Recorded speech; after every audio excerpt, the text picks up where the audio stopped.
ஆன்மீக பெரியோர்கள் அனைவரையும்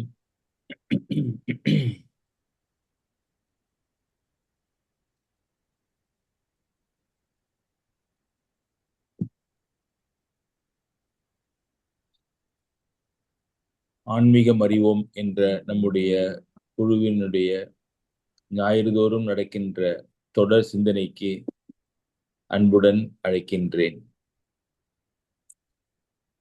காலம் கடந்த சுய பரிசோதனை என்ற தலைப்பில் திருதராஷ்டிரனுடைய சிந்தனை ஓட்டத்தை நம்மிடம் விளக்கிக் கொண்டிருக்கின்றார் திரு சாய்ராமன் அவர்கள்.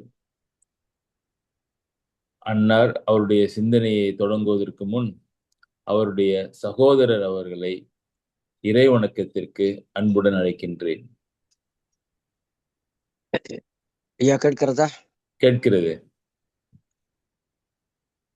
சரச சாமதான சதுரா சரச சாமதான வேததண்ட சதுர சரச சாமதான வேததண்ட சதுர சரச சாமதான வேததண்ட சதுர சாட்சி தெய்வமே பரப்ரோவவே சரச சாமதான பேததண்ட சதுர சாட்சி தெய்வமே பரப்ரோவவே சரச சாமதான பரம சாம்பவ கிருஷ்டுடை கிறிஸ்துடந்தனூச்சு பரம சாம்பவ கிறிஸ்துடந்தனூச்சு పలుకురావణుడు తెలియలేకపోయే పలుకురావణుడు తెలియలేకపోయే పరమ సాంబవ కృష్ణుడుండనూచు పలుకురావణుడు తెలియలేకపోయే సరస సామదాన భేదదండ చతుర ఇదవు మాటలతో బాగా పల్కితివి ఇదవు మాటలతో బాగా పల్కితివి సతముఖాన్ అయోధ్యానిస్తున్నటివి సతముఖాన్ అయోధ్య నిస్తున్నటివి నత సగోదరుని రాజు చేసి రాగనత సగోదరుని రాజు చేసి రాగ హతము చేసి తీవి త్యాగరాజనూత హతము చేసి తీవి త్యాగరాజనూత సరస సామదాన భేదదండ చతుర సాక్షి దేవమే வரப்ரோவவே சரச சாமதான பேததண்ட சதுர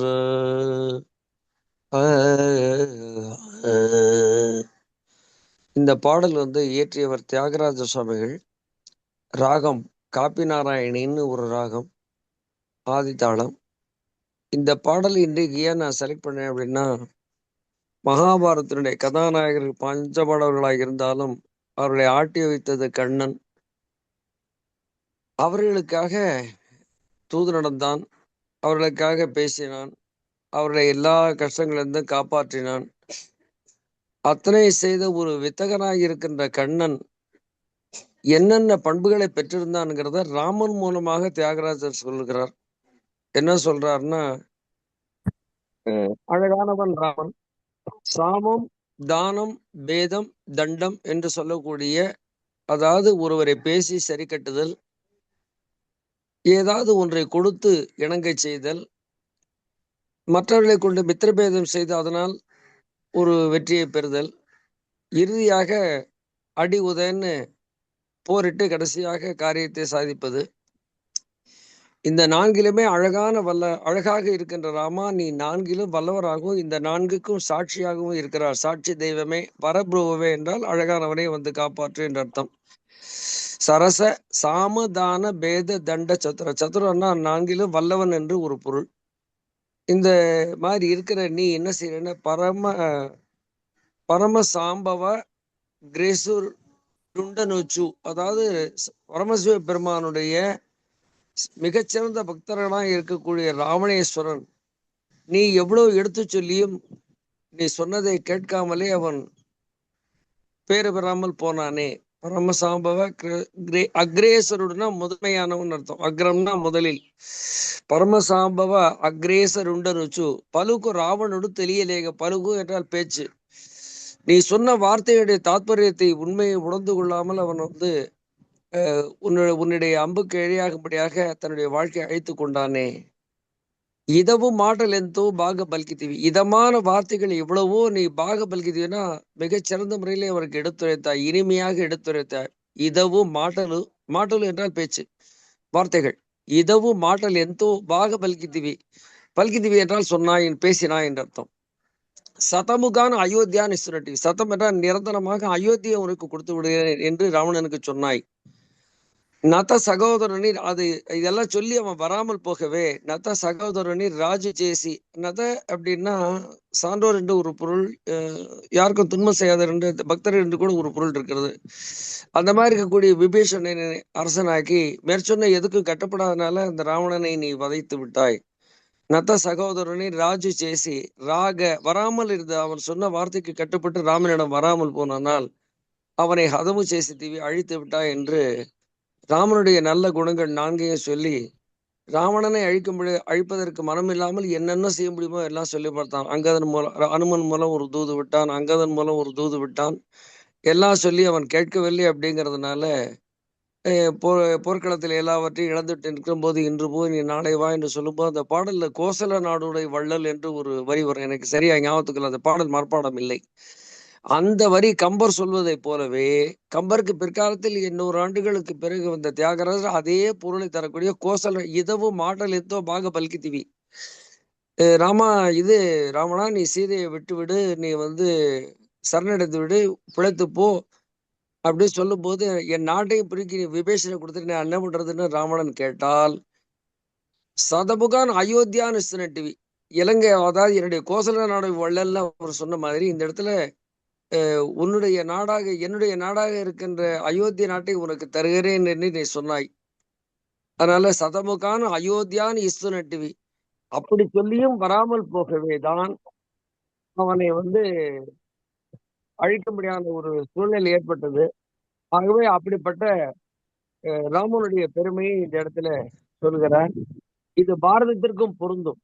ஏன்னா எவ்வளவு சொல்லியும், நல்ல மொழிகளை சொல்லியும், தன்னுடைய விஸ்வரூபத்தை மூலம் காட்டியும், பாண்டவர்கள் இருக்கின்ற பக்கத்தில் இருக்கின்ற நியாயத்தை சொல்லியும், ஒப்பந்தப்படி அவர்கள் வனவாசம் முடித்து விட்ட பிறகாவது அவர்களுக்கு இடத்தை கொடு என்று கேட்டும் எவ்வளவு சொல்லியும் செய்யவில்லை என்பதனால் துரியோதனன் அழிவதற்கு காரணமாக இருந்ததுனால அவரை அழிவதற்கு காரணமாக இருந்தான். ஆனா இங்க நேரடி காரணமாக இல்லாமல் தேரோட்டியாகத்தான் இருந்தான். எனக்கு இன்று இந்த பாடலை மகாபாரத் தொடர்பாக சொல்லலாம் என்று தோன்றியது. ஏன்னா ஜெகத்குருவாக இருந்து உபதேசித்தம் கிருஷ்ணம் வந்தே ஜெகத்குரும் வசுதேவ சுதம் தேவம் கவச மர்த்தனம் தேவகி பரமானந்தம் கிருஷ்ண வந்தே ஜெகத்குரும் என்று சொல்லப்படுவதனால அனைத்திலும் வல்லவனாக உள்ளவன், சமயானி தகுமாட்டல் ஆடினோம் என்று சொல்கிறார். சமயத்தை தக்கவாறு பேச முடியாத வல்லமை கொண்டவன் என்று ஆரம்பி கீர்த்தனையில தியாகராஜ சுவாமி பஞ்சரத்த கீர்த்தனை சொல்றார். என்னுடைய உரை நீண்டு கொண்டு போகிறது.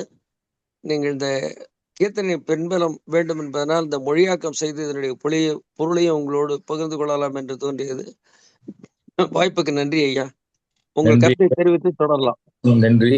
தமிழ்ல கம்பன் அப்படியேதான் எழுதியிருக்கின்றான். அந்த போருக்கு இன்று போய் நாளை வா என்ற செய்யுளிலே நீங்கள் சொன்ன கருத்து இருக்கின்றது. நீ வைத்திருந்த பொருள் எல்லாம் மாருதி அடைந்த பூளையாயின, காற்றில் அடிபட்டது மாதிரி எல்லாம் இன்னைக்கு பறந்து போச்சு எல்லாமே. இன்னும் உங்ககிட்ட ஒண்ணுமே கிடையாது. இன்னும் சண்டை மாத்திரம் போடணும்னா நாளைக்கு வா. சண்டை இல்லை என்று சொன்னால் கோசலை நாடுடைய நாடு என்னிடம் இன்னும் இருக்கின்றது. வாளை தாவூர் கோசலை நாடுடைய வள்ளல் அதை நான் கொடுக்க தயாராக இருக்கின்றேன் என்ற கம்பனுடைய கருத்து ஆச்சரியமாக இருக்கின்றது. மற்ற மொழிகளிலும் அதே துளசிதாசரிலிருந்து எல்லாரும் அதை பாடி இருக்கின்றார்கள் என்று அறிந்து மகிழ்ச்சி அடைகின்றோம். நன்றி. அடுத்து சாய்ராமன் அவர்களை மகாபாரதத்தில் திருதராஷ்டிரனுடைய சிந்தனையில் காலம் கடந்த பரிசோதனை என்ற தலைப்பில் சிந்திக்க உள்ளார். அவரை அன்புடன் அழைக்கின்றேன்.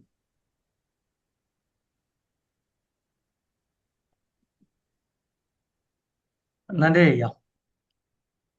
பேரன்பிற்கும் பெருமதிப்பிற்கும் உரிய ஆசிரியர் அவர்களுக்கும் இணையத்தின் வழி இணைந்திருக்கும் அனைவருக்கும் எனது இனிய மாலை வணக்கங்கள். அற்புதமான முறையிலே இறை துதி செய்து இப்படித்தான் ஒரு பிரச்சனையை கையாள வேண்டும், எப்படிப்பட்ட நிலையிலே ஒன்றொன்றிலிருந்து மற்றொன்றிற்கு தாவ வேண்டும் என்பதை அற்புதமான முறையிலே தியாகராசர் எப்படி பாடினாரோ அதனுடைய மொழியாக்கமும் செய்து நம்முடைய நிகழ்ச்சியை துவக்கி வைத்த சகோதரருக்கு எனது நன்றிகளும் வணக்கங்களும் பற்பல. சென்ற முறை நாம் திருதராஷ்டிர மன்னனது சுய பரிசோதனை பற்றி சிந்தித்திருந்தோம். அதன் அடிப்படையிலே ஓரிரண்டு கருத்துக்கள் வந்திருந்தன. நண்பர் ஒருவரிடம் சொன்னார், தலைப்பு இதுதான் என்பது தெரிந்துவிட்டது, இந்த தலைப்பின் ஊடாக இன்று நீங்கள் சொல்லக்கூடிய செய்தி என்ன என்பதை சற்றே முன்னரையாக சொல்ல முடியுமா என்பதாக கேட்டிருந்தார். அதன் அடிப்படையிலே நாம் இன்றைய சிந்தனை எதை பற்றி இருக்கப் போகின்றது என்பதை கோடிட்டு காட்டிவிட்டு நம்முடைய உரைக்குள் செல்வோம். In our last session, we have been analyzing the reasons for the failure of Duryodhana. His failure was not setting the right objective and also not listening or trusting his senior ministers என்பதை பற்றி நாம் பார்த்தோம். In this session, we will try to understand the analysis made by King Dhritarashtra and the depth of discussions he had with Sanjaya, his minister. Sanjaya represents the king Dhritarashtra and puts in his best possible efforts to communicate the thinking of Dhritarashtra to Dharmaputra. In a nutshell, his aim was very, very clear. His intention was very clear that he should convince Pandavas, making them not to ask for the empire back. This was the clear-cut objective of Sanjaya as told by Dhritarashtra. He says that King Dhritarashtra desires only peace Dharmaputra and he doesn't like anything else. He prefers peace and peace only, and that is the only desire of Dhritarashtra. Listening to everything, Pandavas, very clearly they understood what Dhritarashtra was trying to communicate through Sanjaya, and Dharmaputra says they want their kingdom or their empire back. When this was happening, by the time Sanjaya visits Dharmaputra to communicate the intention of Dhritarashtra, already a huge gathering of Sena or many Achonis that were available were in Gopalabhiyam, wherein Pandavas have been living after completing their 1 year of Anyada Vasa. Sanjaya, just by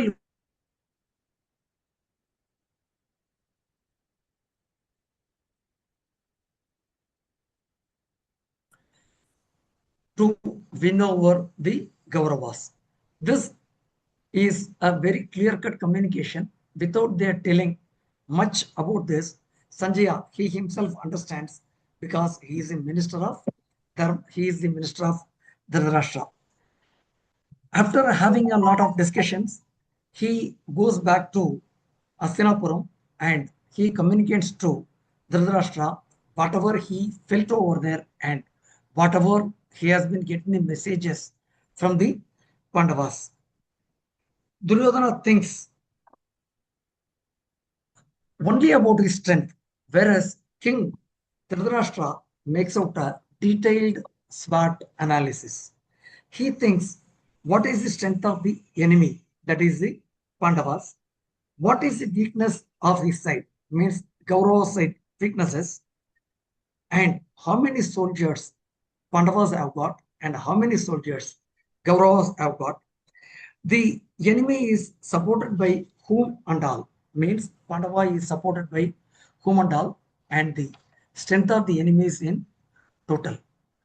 Not only this, he does a detailed analysis about the external opportunity that is available to Pandavas, also the threats that is available to Kaurava's side.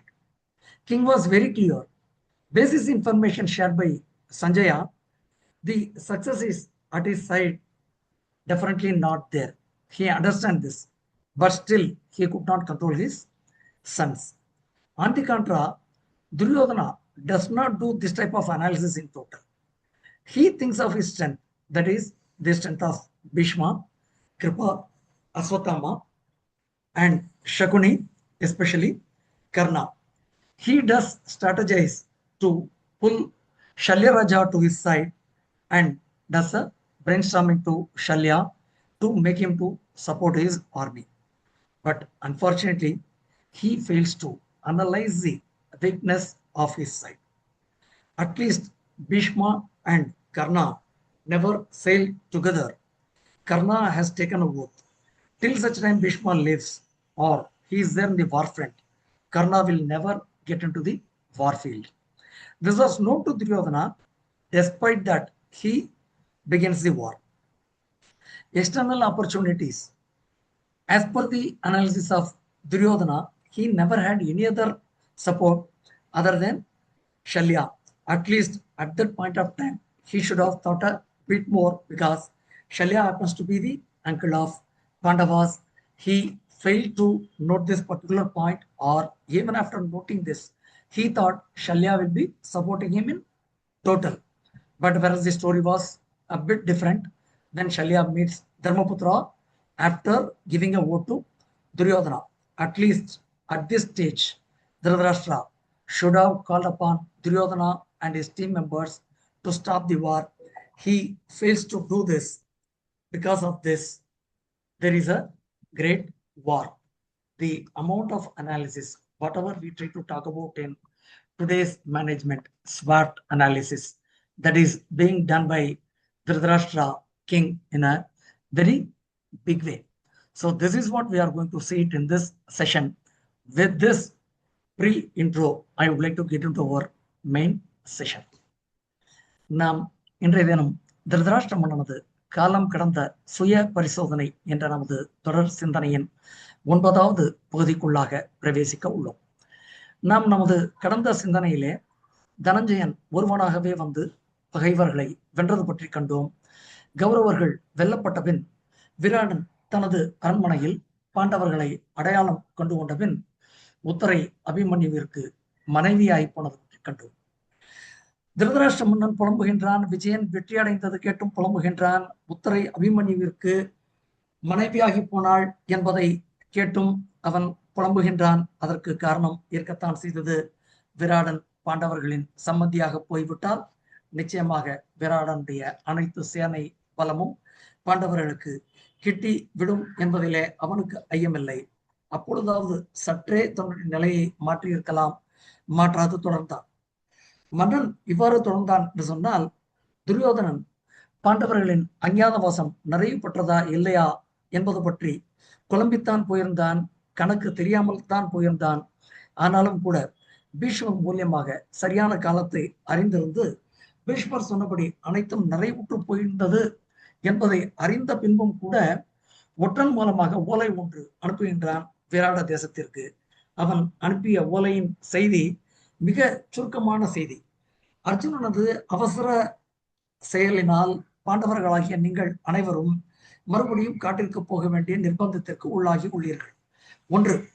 இரண்டாவது, அர்ஜுனன் 13 ஆண்டுகள் நிறைவதற்கு முன்பாகவே தன்னுடைய நிலையை வெளிப்படுத்தி விட்டதன் படி நமது ஒப்பந்தத்தின் அடிப்படையிலே நீங்கள் அனைவரும் 12 ஆண்டு காலங்கள் வனவாசத்திற்கு செல்ல வேண்டியதே என்பதாய் அந்த ஓலை தர்மபுத்திரரிடம் வாசித்து காட்டப்பட, தர்மபுத்திரர் செய்தியை கேட்டார், சிரித்தார், ஒற்றர்களை பார்த்து சொன்னார், துரியோதனிடத்திலே 13 ஆண்டு காலங்கள் நிறைவுற்றதா இல்லையா என்பதை ஜோதிட சாத்திரங்கள் நிறைந்த பெரியவர்களை கொண்டும் பிதாமகராகிய பீஷ்மரை கொண்டும் அவருடைய அறிவுரையின் படியும் துரியோதன மன்னன் அறிந்து கொள்ள வேண்டியது என்பதாக முதல் செய்தி. அடுத்ததாக, தான் தன்னுடைய நிலையிலே சரியாக இருந்தார் என்பதை தெரிவிக்கும் பொருட்டு அர்ஜுனனானவன் 13 ஆண்டு காலங்கள் நிறைவுற்ற பின்னரே அவனுடைய அந்த காண்டீவமான வில்லை தன்னுடைய கையிலே ஏந்தினான். அவனுடைய அந்த காண்டீவமானது செய்த ஒலி எப்பொழுது பகைவர்களை நடுங்கச் செய்தது என்று கேட்டால் 13 ஆண்டு காலங்கள் நிறைவுற்ற பின்பே என்பதாக அந்த செய்தியை சொல்லி அனுப்புகின்றார். இந்த செய்தியை கேட்ட துரியோதன மன்னனுடைய தூதர்கள் எல்லாம் போப்பலாபியத்திலிருந்து அஸ்தினாபுரத்திற்கு செல்ல துவங்குகின்றார்கள். அவர்கள் அஸ்தினாபுரத்திற்கு சென்று சேருவதற்கு முன்பாக நாம் இங்கு என்ன நடந்தது என்பதை சற்று சிந்திப்போம். மன்னன் இந்த புறத்திலே, அஸ்தினாபுரத்திலே மன்னன் புலம்புகின்றான். அதாவது திருதராஷ்டிர மன்னன் சஞ்சயனையை பார்த்து மெதுவாக தன்னுடைய புலம்பல்களை தொடர்கின்றான். சஞ்சயனே, சூதாட்டத்திலே தோற்று பொருட்களையும் தன் ஜனங்களையும் விட்டுவிட்டு வனவாசம் செய்த பாண்டவர்கள் யுத்த காலத்திலே 7 அக்ஷௌணி சேனையை தங்கள் பக்கம் சேர்த்து கொண்டார்கள் என்றும், உலகளந்த பகவானான கிருஷ்ணன் பாண்டவர்களுக்கு அனுகூலனாக இருந்து அவர்களுடைய காரியங்களை முடித்து தருவதிலே தீட்சிதனாக இருக்கின்றான் என்றும் நாரதர் மூலியமாக நான் எப்பொழுது அறிந்து கொண்டேனோ, அது மட்டுமல்ல, கிருஷ்ணார்ஜுனர்கள் தான் நரநாராயணர்கள் என்றும் நாரதர் மூலமாக எப்பொழுது நான் அறிந்தேனோ, அப்பொழுதே என்னை சேர்ந்தவர்கள் ஜெயிக்க மாட்டார்கள் என்று எண்ணினேன் சஞ்சயனே என்று புலம்புகின்றான். மன்னன் இப்படி புலம்பியதற்கு என்ன காரணம் என்பதற்கு உண்டான பதிலை விராட பருவத்தின் ஒரு பகுதியும் பீஷ்ம பருவமும் நமக்கு விளக்கமாக சொல்ல தொடங்குகின்றன. முதலாவது, பாண்டவர்களிடம் பொருளும் இல்லை, ஜனங்களும் இல்லை. பாண்டவர்கள் வசித்ததோ வனத்திலே. இறுதியிலே யாரும் அறியா வண்ணம் 1 வருட காலம் இப்படிப்பட்ட நிலையில் இருந்த பாண்டவர்களுக்கு எப்படி 7 அக்ஷௌணி சேனை பெற முடிந்தது என்பதிலே மன்னனுக்கு மிகப்பெரிய திகைப்பு. இப்படி அடையாளமே இல்லாமல் இருந்த பாண்டவர்களால் கூட 7 அக்ஷௌணி சேனை பெற முடிந்தது என்று சொன்னால், அந்த 7 அக்ஷௌணி சேனைக்கு உண்டான தலைமையும் எப்படிப்பட்டவர்கள் எல்லாம் அவர்களுக்கு உதவியாக ஒவ்வொரு அக்ஷௌணி கொண்டு வந்தார்கள் என்பதையும் மன்னன் ஆராய்ந்து பார்க்க முற்படுகின்றான். அதுவே இன்றைய நமது சிந்தனை. இந்த புலம்பலுக்கு முன்னே மன்னன் பற்பல விதமாக புலம்பிக் கொண்டிருந்தான். பாஞ்சாலியை பாண்டவர் மணந்தனர். பாஞ்சாலனுடைய சகாயம் எப்பொழுதுமே பாண்டவர்களுக்கு உண்டு. உத்தரையை அபிமன்யும் மணந்து கொண்டான். விராடனுடைய சகாயமும் நிச்சயமாக அவனுக்கு உண்டு. பகவான் கிருஷ்ணன் எப்பொழுதுமே பாண்டவர்களுடைய பக்கம். கிருஷ்ணனை சேர்ந்த பலரும் கூட நிச்சயமாக பாண்டவர்கள் பக்கமாகவே. இப்படி பலவாய் பாண்டவர் வெவ்வேறு புது புது உறவுகள் பெற்றிருந்தது அறிந்திருந்தும் மன்னன் எப்படி 7 அக்ஷௌணி சேனை பெற்றான் என்று திருதராஷ்டிர மன்னன் புலம்புகின்றான். அதாவது இந்த இடத்திலே மன்னன் என்பது தர்மபுத்திர மன்னனாக போகிற மன்னன் எப்படி 7 அக்ஷௌணி சேனையை பெற்றான் என்று திருதராஷ்டிரன் புலம்புகின்றான். அவனுக்கு தெரியும், ஒவ்வொன்றாய் தன்னுடைய நினைவிலே கொண்டு ஆராய்கின்றான். தன்னுடைய பலத்தையும் தன்னுடைய தோல்விக்கு உண்டான காரணங்களையும் அவன் ஆராய முற்படுகின்றான். அர்ஜுனன் காண்டீவம் பெற்ற கதை அவனுக்கு தெரியும். அர்ஜுனன் இந்திரலோகம் சென்று அஸ்திரங்கள் பெற்று வந்த கதை அவனுக்கு தெரியும். மகேஷனிடம் சண்டையிட்டு பாசுபதாஸ்திரம் பெற்ற கதையும் அவனுக்கு தெரியும். தர்மர் அறவழியில் அவனை தொடர பலர் உண்டு என்பதும் அவனுக்கு தெரியும். பாண்டவரின் தனிப்பட்ட பலமும் தெரியும். அனைத்திற்கும் மேலாய் தன் புத்திரன் துரியோதனுடைய அதர்ம செயல்களும் அவனுக்கு நன்றாகவே தெரியும். அதன் விளைவாகவே பெரும் புலம்பல்கள். திருதராஷ்டிரன் எப்படியெல்லாம் சிந்தித்திருப்பான் என்பதை நம்முடைய சிந்தனையிலே காண்போம். மன்னன் இவ்வாறு சிந்தித்துக் கொண்டிருந்த அந்த வேளையிலே தர்மபுத்திரனுடைய செய்தியை தாங்கி வந்த தூதர்கள் எல்லாம் அஸ்தினாபுரம் வந்தார்கள். துரியோதனிடம் அந்த செய்தியை சொன்னார்கள். துரியோதனன் செய்தி கேட்டான். சபையை கூட்டினான். ஆலோசனையை தொடங்கினான்.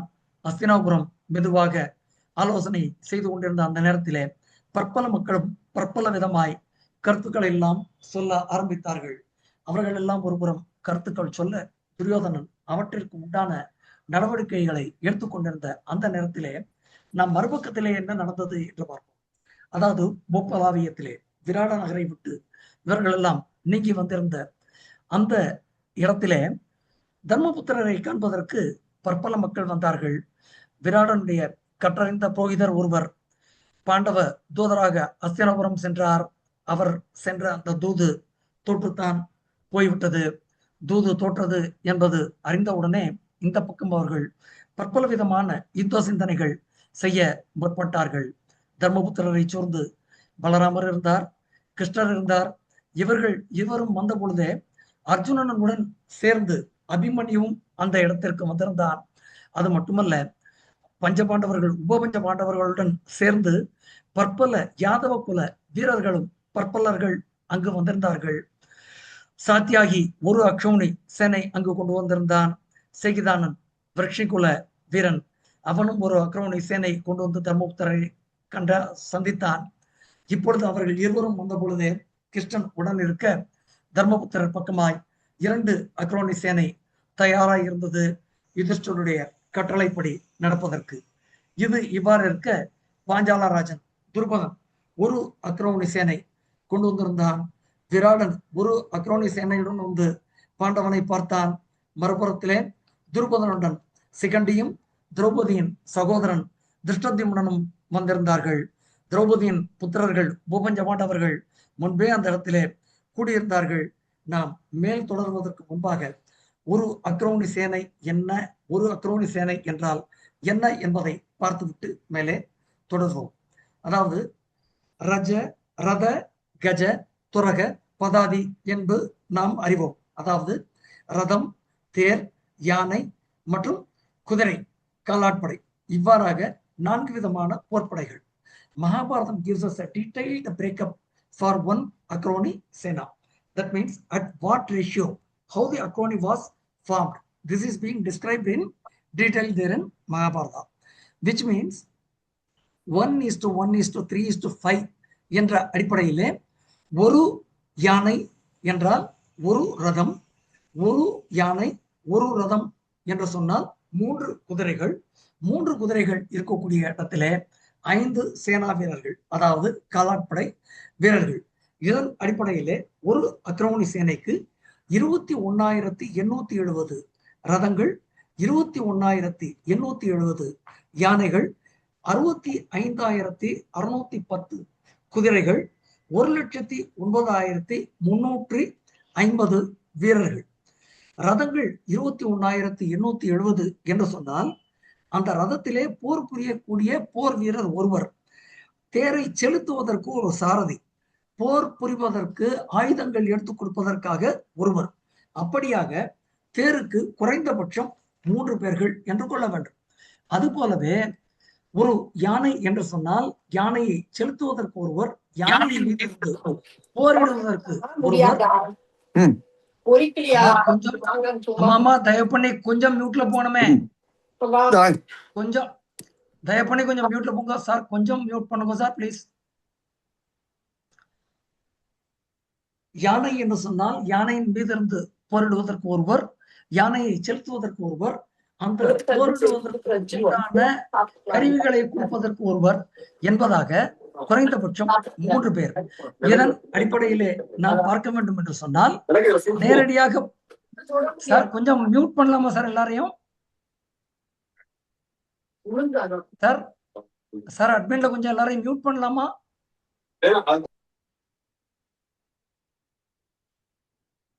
சார் கொஞ்சம் எல்லாரையும் மியூட் பண்ண முடியுமா? ஓகே. இதன் அடிப்படையிலே நேரடியாக போர் செய்த வீரர்கள் என்று கொண்டால் ஒரு அக்ரோனி சேனையிலே 2,18,700 பேர். காலாட்படை மட்டும் பிறர் உதவியின்றி அவர்கள் நேரடியாக போர் புரிந்திருக்கலாம் என்று நாம் கொள்ளலாம். குதிரைப்படையும் கூட அவ்வாறாகவே நேரடியாக போர் புரிந்திருக்கலாம். ஆனால் யானை மற்றும் ரத சேனைக்கு குறைந்தபட்சம் 2 பேர் அதிகம் தேவை. அதன் அடிப்படையிலே ஒரு யானை சேனைக்கு 43,740 வீரர்கள் ஒரு அக்ரோனி சேனைக்கு. அது போலவே ஒரு ரத சேனைக்கும் அவ்வாறாக 43,740 பேர் என்று நாம் கொள்வோம் என்று சொன்னால் மொத்தமாக ஒரு அக்ரோனி சேனைக்கு இருந்த ஆட்களுடைய பலம் 3,06,180 பேர். பாண்டவர்களுடைய வசத்திலே 7 அக்ரோனி சேனை, அதன் மொத்த வீரர்கள் குறைந்தபட்சம் 21,43,260 பேர், 1,53,090 யானைகள், 1,53,090 ரதங்கள், 4,53,270 குதிரைகள். இந்த 21.43 லட்சம் கொண்ட இந்த வீரர்கள், இந்த சேனைகள் எவ்வாறாக பிரிக்கப்பட்டிருக்கின்றது என்பதற்கு கூட மகாபாரதம் ஒரு கணக்கு சொல்கின்றது. அதாவது ஒரு பத்தி என்பது ஒரு யானை, ஒரு தேர், 3 குதிரை, 5 வீரர்கள், 1:1:3:5. இவ்வாறாக 3 பத்திகள் கொண்டது ஒரு சேனாமுகம், அதாவது 3:3:9:15. இவ்வாறாக 3 சேனாமுகம் கொண்டது ஒரு குல்மம், 9:9:27:45. இவ்வாறாக 3 குல்மங்கள் கொண்டது ஒரு கணம், 27:27:81:135. இவ்வாறாக 3 கணங்கள் கொண்டது ஒரு வாகினி, 3 வாகினிகள் கொண்டது ஒரு பிரதனை, 3 பிரதனை கொண்டது ஒரு சமு, 3 சமுக்கள் கொண்டது ஒரு அணிகினி, 10 அணிகினி கொண்டது ஒரு அக்ரோனி.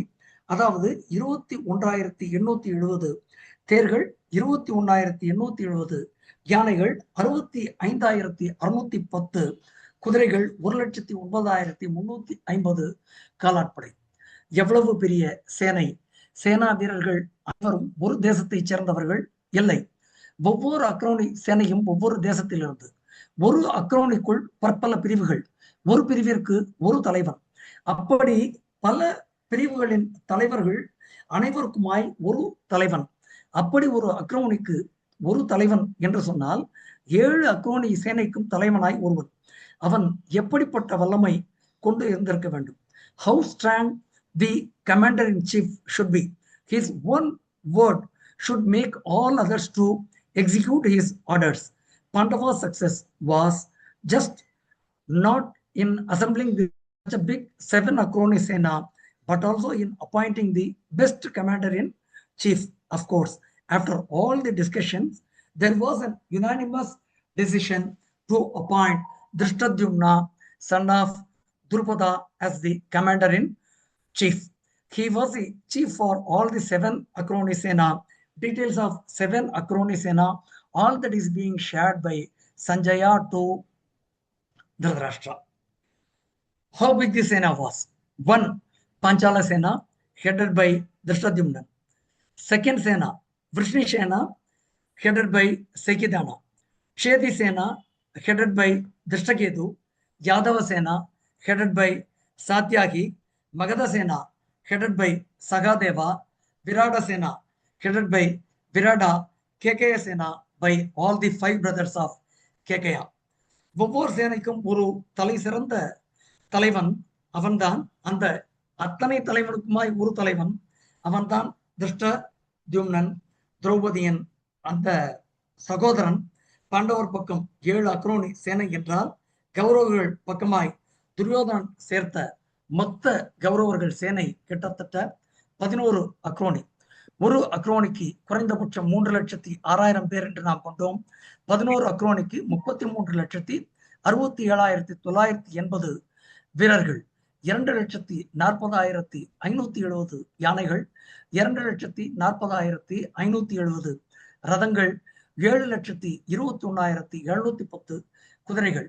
அப்படி என்றால் மொத்தமாக 3,93,660 ரதங்கள் இந்த குருட்சேத்திர படையிலே, அதற்கு நிகரான யானைகள், அதை போன்று 3 மடங்கு குதிரைகள், அது போன்று 5 மடங்கு யுத்த சேனை வீரர்கள் இரு பக்க படையிலும் சேர்ந்து கிட்டத்தட்ட 55,11,240 பேர்கள். இவை மட்டுமல்ல, இவ்வளவு பெரிய சேனைக்கு தேவையான உணவு செய்வதற்கு, மருத்துவத்திற்கு மற்றும் போர்சார் பணிகளுக்கு என பல லட்சம் பேர்கள் அந்த இடத்திலே அதிகப்படியாக இருந்திருக்க வேண்டும். மொத்த படை இன்றைய நிர்வாக அடிப்படையிலே நாம் சிந்திக்க வேண்டும் என்று சொன்னால் 38.89% மொத்த சேனை பாண்டவர்கள் பக்கமும், 61.13% கௌரவர்கள் பக்கமும் இருந்தன. ஏன் இந்த குறிப்பு இங்கே என்று கேட்டால், பிற்காலத்திலே நாம் யுத்தத்தை பற்றி சிந்திக்கும் பொழுது நாம் இதை பற்றி ஒரு சிறிய குறிப்பு ஒன்று காணலாம். மன்னன் துரியோதனனுக்கு இவ்வளவோ எடுத்துச் சொல்கின்றான். பாண்டவர்களிடம் மிகச்சிறந்த வீரர்கள் எல்லாம் இருக்கின்றார்கள், நாம் போரை நிறுத்துவது உச்சிதம் என்று நினைக்கிறேன் என்று சொல்லக்கூடிய வேளையிலே துரியோதனன் பிற்காலத்திலே சொல்கின்றான், பிரம்மதேவனிடமிருந்து ஒரு சாதனம் ஒன்று உண்டு. எவருடைய படையிலே 2 பங்கிற்கும் அதிகமான படைகள் இருக்கின்றார்களோ அவர்கள் நிச்சயமாக போர் செய்யலாம் என்பதாக ஒரு வாக்கு உண்டு. அதன் அடிப்படையிலே நம் பக்கம் 3/2 பங்கு கிட்டத்தட்ட நம்மிடம் இருக்கின்றது, அதனால் நாம் போர் செய்யலாம் என்று ஒரு தகாத காரணத்தை துரியோதனன் மேற்கோள் காட்டி சொல்கின்றார். இவற்றையெல்லாம் நாம் பிற்கால சிந்தனையில் சிந்திப்போம். ஆனாலும் இது ஒரு முன்கோடு. இது இவ்வாறாக இருக்க, பாண்டவர்களுடைய படையிலே ஒரே ஒரு தலைவன் திருஷ்டத்யும்னன். ஆனால் கௌரவர்களுடைய படையிலே எப்பேற்பட்ட தலைவர்கள்? முதல் 10 தினங்களுக்காக பீஷ்மர் தலைமை பொறுப்பில், அடுத்த 5 தினங்கள் துரோணர் படை தலைமையிலே, அதற்கு பின்பு 2 தினங்கள் கர்ணன், இறுதி நாளிலே ஷல்யன். கௌரவர் பக்கம் இத்தனை வீரர்கள், 11 அக்ரோனி சேனை அனைத்தும் இருந்தும் திருதராஷ்டிரன் வெற்றி தன் பக்கம் எண்ணாமல் இருந்ததற்கு காரணம் இருக்கத்தான் செய்தது. தூது சென்ற வந்த சஞ்சயன் சொன்ன தகவல்கள். மன்னன் சஞ்சயனிடம் பாண்டவர்களுக்கு ஆதரவாய் நீ யாரையெல்லாம் அங்கே கண்டாய் சஞ்சயனே என கேட்க, சஞ்சயன் மொத்தமும் சொல்கின்றான், கௌரவர் படை வீரர்களுக்கு எவருக்கு எதிராய் யாரெல்லாம் அங்கு அவர்கள் திட்டமிட்டு நிறுத்தியிருக்கின்றார்கள் என்ற அந்த வியூகத்தை சொல்கின்றான். அனைத்தையும் திருதராஷ்டிர மன்னன் மெதுவாக கேட்கின்றான். நாம் முன்பே கண்டோமே, this is the analysis of SWOT which is being done by Dhritarashtra at this stage. Unfortunately, he does the detailed analysis but fails to execute the result of the analysis and fails to control his own sons. That is what the failure of Dhritarashtra. 7 அக்ரோனி சேனை. சேகிதானன் ரிஷிகுல படைத்தலைவன், யூதானன், துருபதன், Viratan, Magadha சேனைக்காய் Sahadevan, Dhrishtaketu சேதிப்படைக்காய், K சேனாதிபதிகள் என்று சொன்னால் யாருக்கு எதிராய் யார் என்பதை அதிக அளவிலே கேட்டு தெரிந்து கொள்கின்றான் மன்னன். அனைவருக்கும் தலைவனாய் திருஷ்டத்யும்னன். திருஷ்டத்யும்னன் அனைவருக்கும் தலைவன் என்று கேட்டவுடனேயே திருதராஷ்டிரன் மெதுவாக நடுக்கம் கொள்கின்றான். காரணத்தை பின்பு சிந்திப்போம். பீஷ்மருக்கு எதிராய் சிகண்டி, சிகண்டி பீஷ்மருக்கு எதிராய் என்றவுடனே அனைவருமே அறிந்த கதைதான். ஆனாலும் இந்த இடத்திலே மன்னன் இவ்வாறெல்லாம் சிந்தித்திருப்பான் என்பதை பின்பு பார்ப்போம். இந்த சிகண்டிக்கு பக்கபலமாய் விராட மன்னனுடைய சேனை, விராடனுக்கு பக்கபலமாய் பாஞ்சாலர்களுடைய சேனை. எப்படிப்பட்ட வியூகம்! மத்ரராஜன் சல்லியனுக்கு எதிராக தர்மருடைய சேனை, சொந்த மாமனுக்கு எதிராய் தர்மபுத்திரர். இந்த பக்கம் at least at this point of time Duryodhana given a little bit of thought, he fails to do that. அதற்கு அடுத்தபடியாக புத்திரர்களுடன் கூடிய துரியோதனன் கிழக்கு மற்றும் தெற்கு திசை மன்னர்கள் இவர்கள் அனைவரையும் எதிர்த்து அளிக்கக்கூடிய பொறுப்பு பீமசேனனுக்கு. அர்ஜுனனுக்கு பேர்பட்ட பொறுப்பு என்று கேட்டால் கர்ணன், அஸ்வத்தாமன், விகர்ணன், ஜெயத்ரதன் இவர்களை அளிப்பதற்கு உண்டான பொறுப்பு அர்ஜுனனுக்கு. கேகய சகோதரர்கள் ஐவருக்குமாய் அளிக்கப்பட்ட பொறுப்பு மாளவர்கள், சால்வர்கள், திகர்த்தர்கள், சமசப்தர்கள் இவர்கள் அனைவரையும் எதிர்த்து போரிட வேண்டிய பொறுப்பு கேகய சகோதரர்கள் ஐவருக்கும். அபிமன்யுவுக்காய் வழங்கப்பட்ட பொறுப்பு துரியோதனன், துச்சாதனன், அவனுடைய புத்திரர்கள் மற்றும் பிரகத்பலன் இவர்களுக்கு எதிராய் அபிமன்யும். துரோணருக்கு எதிராய் இந்த இடத்திலேயாவது குறைந்தபட்சம் அவன் சிந்தித்திருக்க வேண்டும். சிந்தனையை சற்றே தவிர்த்து விட்டுத்தான் மேலே சென்றான். துரோணருக்கு எதிராய் திருஷ்டத்யும்னன் நிறுத்தப்பட்டான். திருஷ்டத்யும்னனுக்கு உதவியாக உப பஞ்ச பாண்டவர்கள். எப்படிப்பட்ட ஒரு சிந்தனை! What a thoughtful action with a right person to win. We shall touch upon this a bit later. சோமதத்தனுக்கு எதிராய் சேகிதானன், யுயுதானன் கிருத்தவர்மாவிற்கு எதிராக சகாதேவனுக்கு எதிராய் உலூகன், சாரஸ்வதன் இவ்வாறாக ஒவ்வொருக்கும் உண்டான பொறுப்புகள் அனைத்தும் சஞ்சயனால் திருதராஷ்டிர மன்னனுக்கு சொல்லப்பட மன்னன் சற்றே அயர்ந்துதான் போகின்றான். ஏன் இந்த செய்திகளை எல்லாம் மன்னன் திருதராஷ்டிரன் தூது சென்று வந்த சஞ்சயனிடம் கேட்டு தெரிந்து கொள்கின்றான். அப்போதே தன் புத்திரர்கள் நிலை என்னாகும் என்பது அவனுக்கு புரிந்து போயிற்று.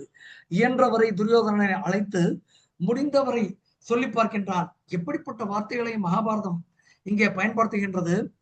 யாக பசு போல கொள்வதற்காக குளிப்பாட்டப்பட்டவர்களாக விளக்கு பூச்சிகள் அக்னியில் விழுவது போல அர்ஜுனனின் காண்டிபோத்திலே துரியோதனனே நீயும் உன்னுடைய மக்கள் அனைவரும் விழுந்து மாண்டு போய் விடுவீர்கள் என்று சொல்கின்றான். ஆனால் கேட்பதற்கு துரியோதனன் அந்த நிலையில் அவன் இல்லை. பாண்டவர்கள் படைத்தலைவர்களை பற்றிய பட்டியலும் அவர்களின் வீரம் பற்றியும் மன்னனுக்கு தெரிந்தே இருந்தன. பாண்டவர் தலைவன் தர்மன், பாண்டவரை காப்பது கிருஷ்ணன், பீமன், அர்ஜுனன் இருவருமே மிகச்சிறந்த போர் வீரர்கள். நகுலன், சகாதேவன், திருஷ்டத்யும்னன், சாத்தியாகி, திருபதன், திருஷ்டகேது, உத்தமோஜஸ், யுதாமன்யு, ஷிகண்டி, உத்தரச்சேதன், புத்திரன் ஆகிய அனைவருமே மிகச்சிறந்த போர் வீரர்கள். பாண்டவர்களை வென்று இந்திரனும் இந்த பூமியை நிச்சயமாக கைப்பற்ற முடியாது துரியோதனனே என்பதை மன்னன் மீண்டும் மீண்டும் சொல்கின்றான். மன்னன் இவ்வளவோ எடுத்து சொல்லியும் பாண்டவர்களுடைய பலம் அனைத்தும் அவனுடைய சேனைகள் பற்றிய விவரங்கள் அனைத்தும் சொல்ல தந்தையிடம் இவற்றை அனைத்தையும் கேட்டுவிட்ட துரியோதனன் மறுத்து பேசுகின்றான். திருதராஷ்டிரன் இவ்வாறாக தன்னுடைய நிலை எண்ணி சற்றே பயந்திருந்த அந்த வேளையிலே துரியோதனன் தன்னுடைய பக்க பலத்தை பற்றி மட்டுமே சிந்திக்கின்றான். துரியோதனன் சொல்கின்றான் வெகு விளக்கமாய் எப்படிப்பட்ட படைகள் தன்னிடம் உள்ளன என்று சொல்கின்றான். ஆனால் அவற்றையெல்லாம் மறுத்துவிட்டு மீண்டும் திருதராஷ்டிர மன்னன் சொல்கின்றான், எதிரணியிலே நிற்பவர்களை பற்றி உனக்கு என்ன தெரியும் துரியோதனா? இவற்றை அனைத்தும் நான் மீண்டும் சொல்கின்றேன், முடிவை பிறகு செய்து கொள்ளலாம் என்று. இப்பொழுது ஆரம்ப நிலையிலிருந்து மகாபாரதத்தை நாம் சற்றே புரட்டி பார்க்க வேண்டிய காலம். மன்னன் சொல்கின்றான், எதிரணியிலே முதலிலே இருப்பது திருஷ்டத்யும்னன், பாண்டவர்களுடைய படையின் அணி தலைவன், அனைவருக்கும் தலைவனாய் இருக்கக்கூடியவன், 7 அக்ரோனி சேனைக்கும் ஒரே ஒரு கமாண்டரின் சீஃப். இந்த திருஷ்டத்யும்னனுடைய பலம் என்ன? We need to get into a small flashback. Who is this Dhrishtadyumna? துருபதனுடைய மகன், பாஞ்சாலினுடைய சகோதரன். நெருப்பில் இருந்து பூத்த மலர் திரௌபதி என்று சொன்னால் நெருப்பில் பிறந்த மகாவீரன் திருஷ்டத்யும்னன். ஏன் இவன் நெருப்பில் இருந்து பிறக்க வேண்டும்? இவனுடைய இந்த தலைமையை கண்டு திருதராஷ்டிர மன்னன் ஏன் கலங்க வேண்டும்? சஞ்சயனிடம் ஏன் புலம்ப வேண்டும்? நாம் அனைவருமே பலமுறை கேட்டு கேட்டு ரசித்த கதைதான், இருந்தாலும் சற்றே தொட்டு விட்டு சொல்லுவோம். அக்னிவேஷ மகரிஷி என்று ஒரு அற்புதமான மகரிஷி தன்னுடைய குருகுலத்திலே அனைவருக்கும் பயிற்சி செய்து கொண்டிருந்த அந்த காலம். அந்த குருகுல கல்வியிலே சிஷ்யர்களாய் பலர் இருக்க 2 சிஷ்யர்கள் குறிப்பிடத்தக்க வகையிலே, ஒன்று துரோணர், மற்றொன்று துருபதன். இந்த இருவருக்குமே கூட ஒரு சிறப்பு உண்டு. என்ன என்று கேட்டால், இந்த இருவருமே பெண் வயிற்றில் கருவாகி பிறக்காத மனிதர்கள். நேரடியாக தந்தையின் வீரியம் வெளிப்பட அதிலிருந்து இவர்கள் இருவருமே உதித்தவர்கள். சமநிலையில் பிறப்பு. துரோணர் பரத்வாஜ மகர்ஷியின் புத்திரர். பரத்வாஜருடைய வீரியம் துரோண பாத்திரத்திலே பிறக்கப்பட அதில் உதித்தவர். ஏன் என்று கேட்டால், result of he seeing Ghritachi and apsaras coming from her bath from the Ganga துவாரா.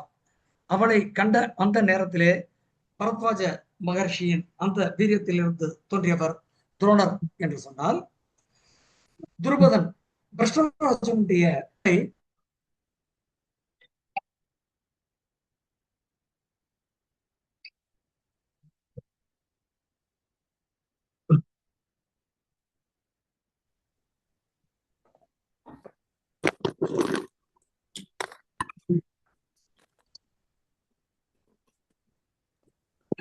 Sir connection போயிட்டுது. ஆமா சாய்ராம் சார், நீங்க குருகுலத்திலே பயின்று வந்தார்கள். ஒரே ஒரு கொஞ்சம் வித்தியாசம் என்ன என்று கேட்டால், துருபதன் ஒரு மன்னனுடைய பிள்ளை. Sairaman sir, connection Sairaman sir கொஞ்சம் அத ஏதோ ஏதோ நெட்வொர்க் சரியில்லையா இல்ல என்னன்னு தெரியல, கொஞ்சம் பாருங்களேன். உனக்கு அவ எப்படி கிடைச்சான்? அந்த ஸ்ரீபல் பிரகாசுக்கும் உனக்கு என்ன பிரச்சனைங்கிறது எனக்கு தெரியாது. அவன் அதனாலதான் நான் வேலைக்கே வச்சேன். ஆனா இப்போ அவன் இது தமிழ். ஐயா கேக்குதா? அருமையா கேக்குது. என்ன பண்ணீங்க? நன்றி நன்றி நன்றி. என்னன்னு தெரியல, போயிடுச்சு. அருமையா கேக்குது சார். ஃபர்ஸ்ட் கிளாஸ் கேக்குது.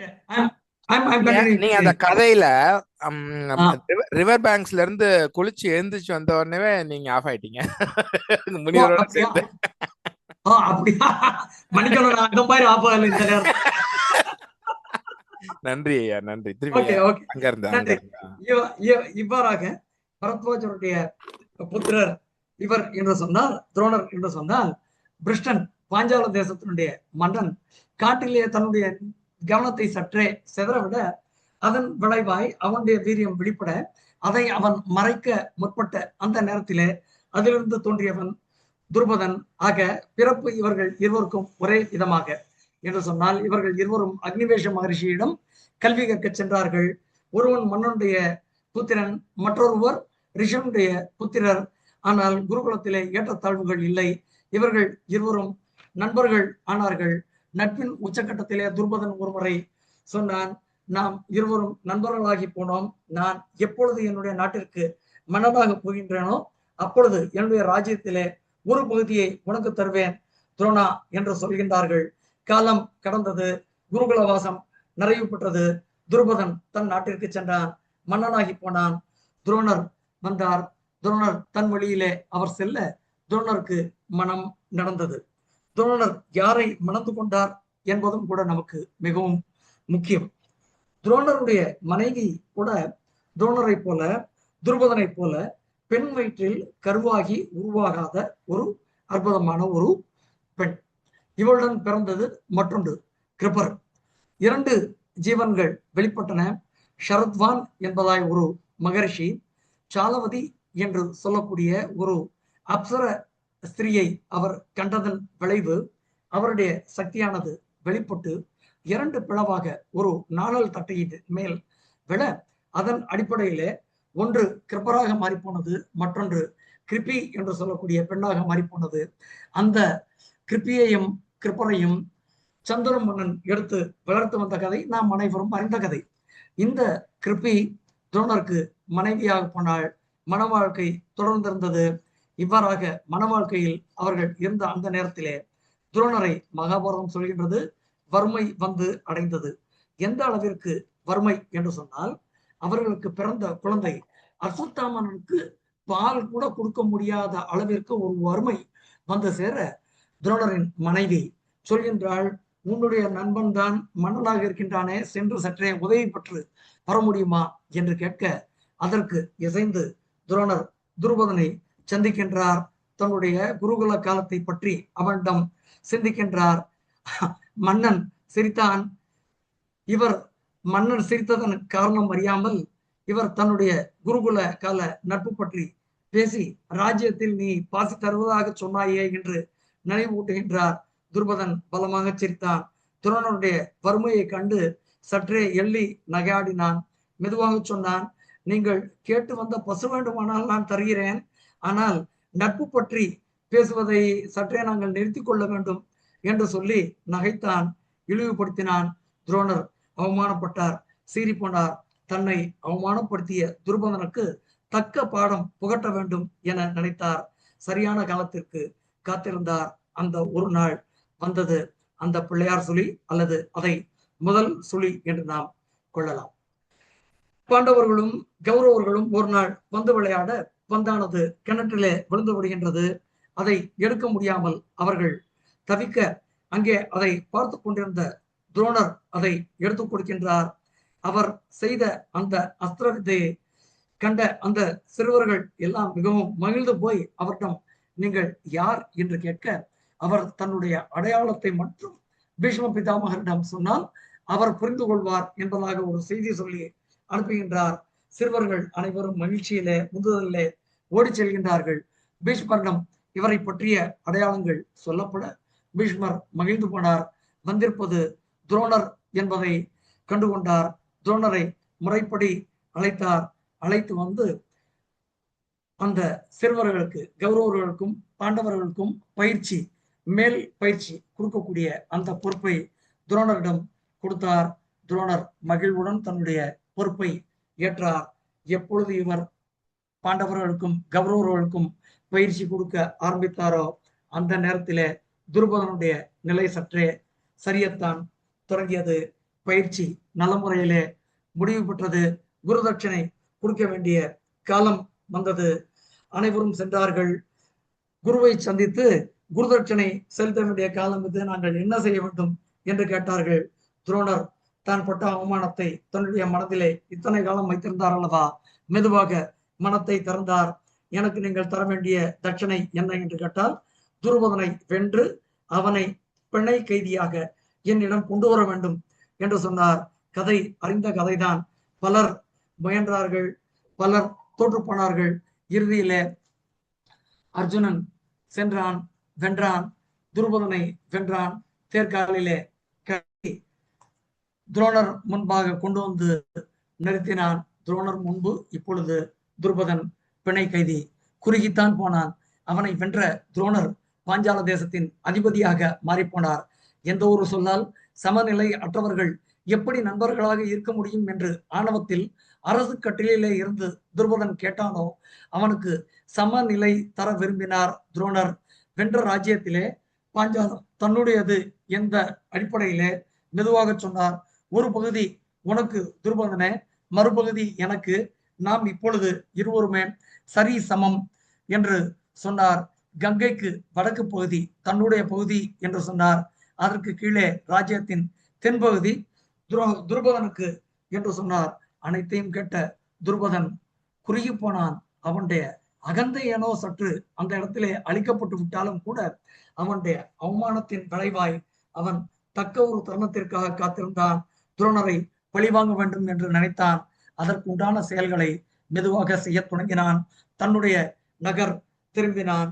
துரோணரை கொள்வதற்கு வேண்டி தனக்கு சக்தி மிக்க ஒரு புத்திரன் வேண்டும் என்று நினைத்தான். அனைவருக்கும் நம்பிக்கைதானே, புத்திரகாமேஷ்டி யாகம் ஒன்று செய்ய வேண்டும். அந்த புத்திரகாமேஷ்டி யாகத்தின் விளைவாய் ஒரு புத்திரன் தனக்கு வேண்டும்.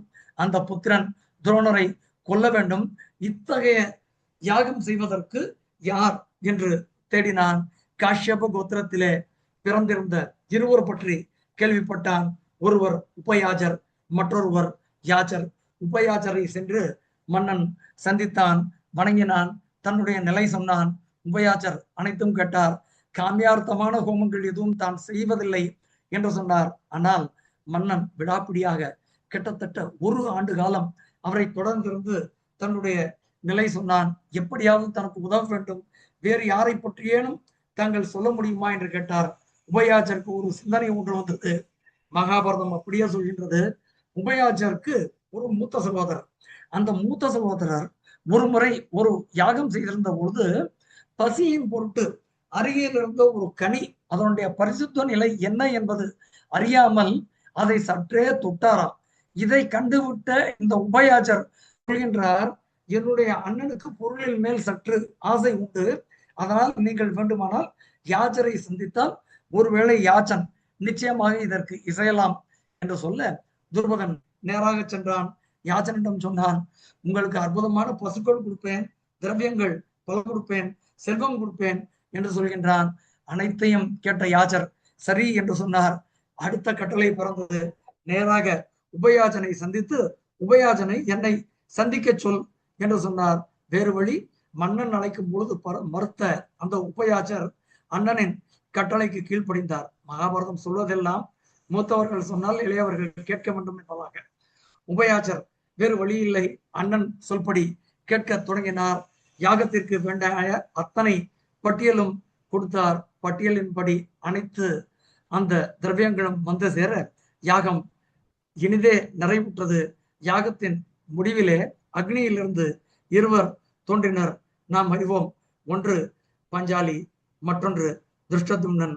துருபதனுடைய சபதப்படி துரோணரை கொள்வதற்காகவே பிறந்த ஒருவன். அடுத்தது திரௌபதி. எந்த ஒரு அர்ஜுனன் தன்னை வென்றானோ அந்த அர்ஜுனன் தன்னை மதிக்க வேண்டும் என்ற ஒரு எண்ணத்திலே அந்த பாஞ்சாலிக்கு அர்ஜுனனை மனம் முடிக்க வேண்டும் என்று மனதில் கொண்டிருந்த அந்த துருபதன். அப்படி துரோணரை கொல்ல வேண்டி பிறந்தவன். அவரிடமே பயிற்சி பெற்றான். துரோணரின் மேன்மை எத்தகையது, தன்னை கொல்லப் போகின்றான் என்பது தெரிந்திருந்தும் அவனுக்கு பயிற்சி கொடுத்தார் துரோணர். திருதராஷ்டிர மன்னனுக்கு புரிந்து போயிற்று. எதிரணியிலே திருஷ்டத்யும்னர் நிச்சயமாக துரோணர் கொல்லப்படுவார் என்பதாக ஆனாலும் பிள்ளைகளை கண்டிக்காதே போனார். ஏதோ மகாபாரதம் கதை தானே சொல்கின்றது என்று நாம் நிராகரிக்க முடியாது. அந்த பாஞ்சாலத்தின் இன்றைய நிலை என்பதையும் நாம் சற்றே பார்க்கலாம். பாஞ்சாலம் நம்முடைய சிந்தனைக்காக, பாஞ்சாலம் என்பது தற்பொழுதைய உத்தரப்பிரதேசம், குறிப்பாக பரேலி, ஃபதாயூன் மற்றும் வர்காபாத் மாவட்டங்கள். வடபாஞ்சாலம் கங்கையின் வடபகுதியானது துரோணருக்கானது. அகிச்சத்ரா என்பது அதனுடைய தலைநகர். தற்பொழுது ஊபி பரோலிக்கு அருகிலே இருக்கக்கூடிய ராம்நகர். தென்பகுதி காம்பில்யம் என்பதை தலைநகராக கொண்டது. கங்கையின் தென்பகுதியிலிருந்து கர்மமதி நதியின் வரை மன்னனுடைய ஆட்சி. தற்பொழுதும் கூட காம்பில் என உத்தரப்பிரதேசம் ஃபர்காபாத் மாநகரத்திலே ஒரு நகரமும் உண்டு. பாஞ்சாலனுக்காய் துரோணரால் கொடுக்கப்பட்ட அந்த இடம் இன்றும் உள்ளது. ஃபருகாபாத் டு குருக்ஷேத்திரம் வடமேற்காக 441 கிலோமீட்டர் தூரம். இன்றைய தினத்திலே நாம் நம்முடைய காரில் செல்ல வேண்டும் என்று சொன்னால் கூட குறைந்தபட்சமாக 8 மணி நேரம். இந்த இடத்திலே இருந்து குருக்ஷேத்திரம் வரை அக்ரோனி சேனை வந்தது என்றால் எத்தனை நாட்கள் என்பதை நாம் புரிந்து கொள்ள வேண்டும். ஏன் இந்த இடத்திலே இந்த குறிப்பு என்று சொன்னால், யுத்தம் என்பது முடிவு செய்யப்பட்ட பின்பு யுத்தம் தொடங்குவதற்கு கிட்டத்தட்ட 1 ஆண்டு காலம். ஏன் இந்த 1 ஆண்டு காலம் என்று சொன்னால், எங்கிருந்தெல்லாம் மன்னர்கள் வந்தார்கள், இதை நாம் பிற்காலத்திலே விரிவாக சிந்திக்கலாம். இந்த இடத்திலே ஒரு சிறிய குறிப்பு மட்டும். பிளவு விடுவதற்கு முன்பாக கூட பாஞ்சாலம் காம்பில்யத்தை தலைநகராக கொண்டிருந்தது. துரோணரால் கட்டளையிடப்பட்ட சீடர்களான துரியோதனன், யூசு, துச்சாதனன், விகர்ணன் மற்றும் பலர் பாஞ்சாலர்களை அடித்து வீழ்த்த துருபதனை பிடிக்க முடியாமல் அவர்கள் தோற்று போனார்கள். அர்ஜுனன் மட்டுமே துரியோதனனை பிடித்தான். அர்ஜுனன் துருபதனை பிடித்தான். துருபதன் குறுகி போனான். இந்த அர்ஜுனன் தன்னை மதிக்க வேண்டும் என்று நினைத்தான். அதன் அடிப்படையிலே அவனுக்கு கிடைத்த பரிசு திரௌபதி.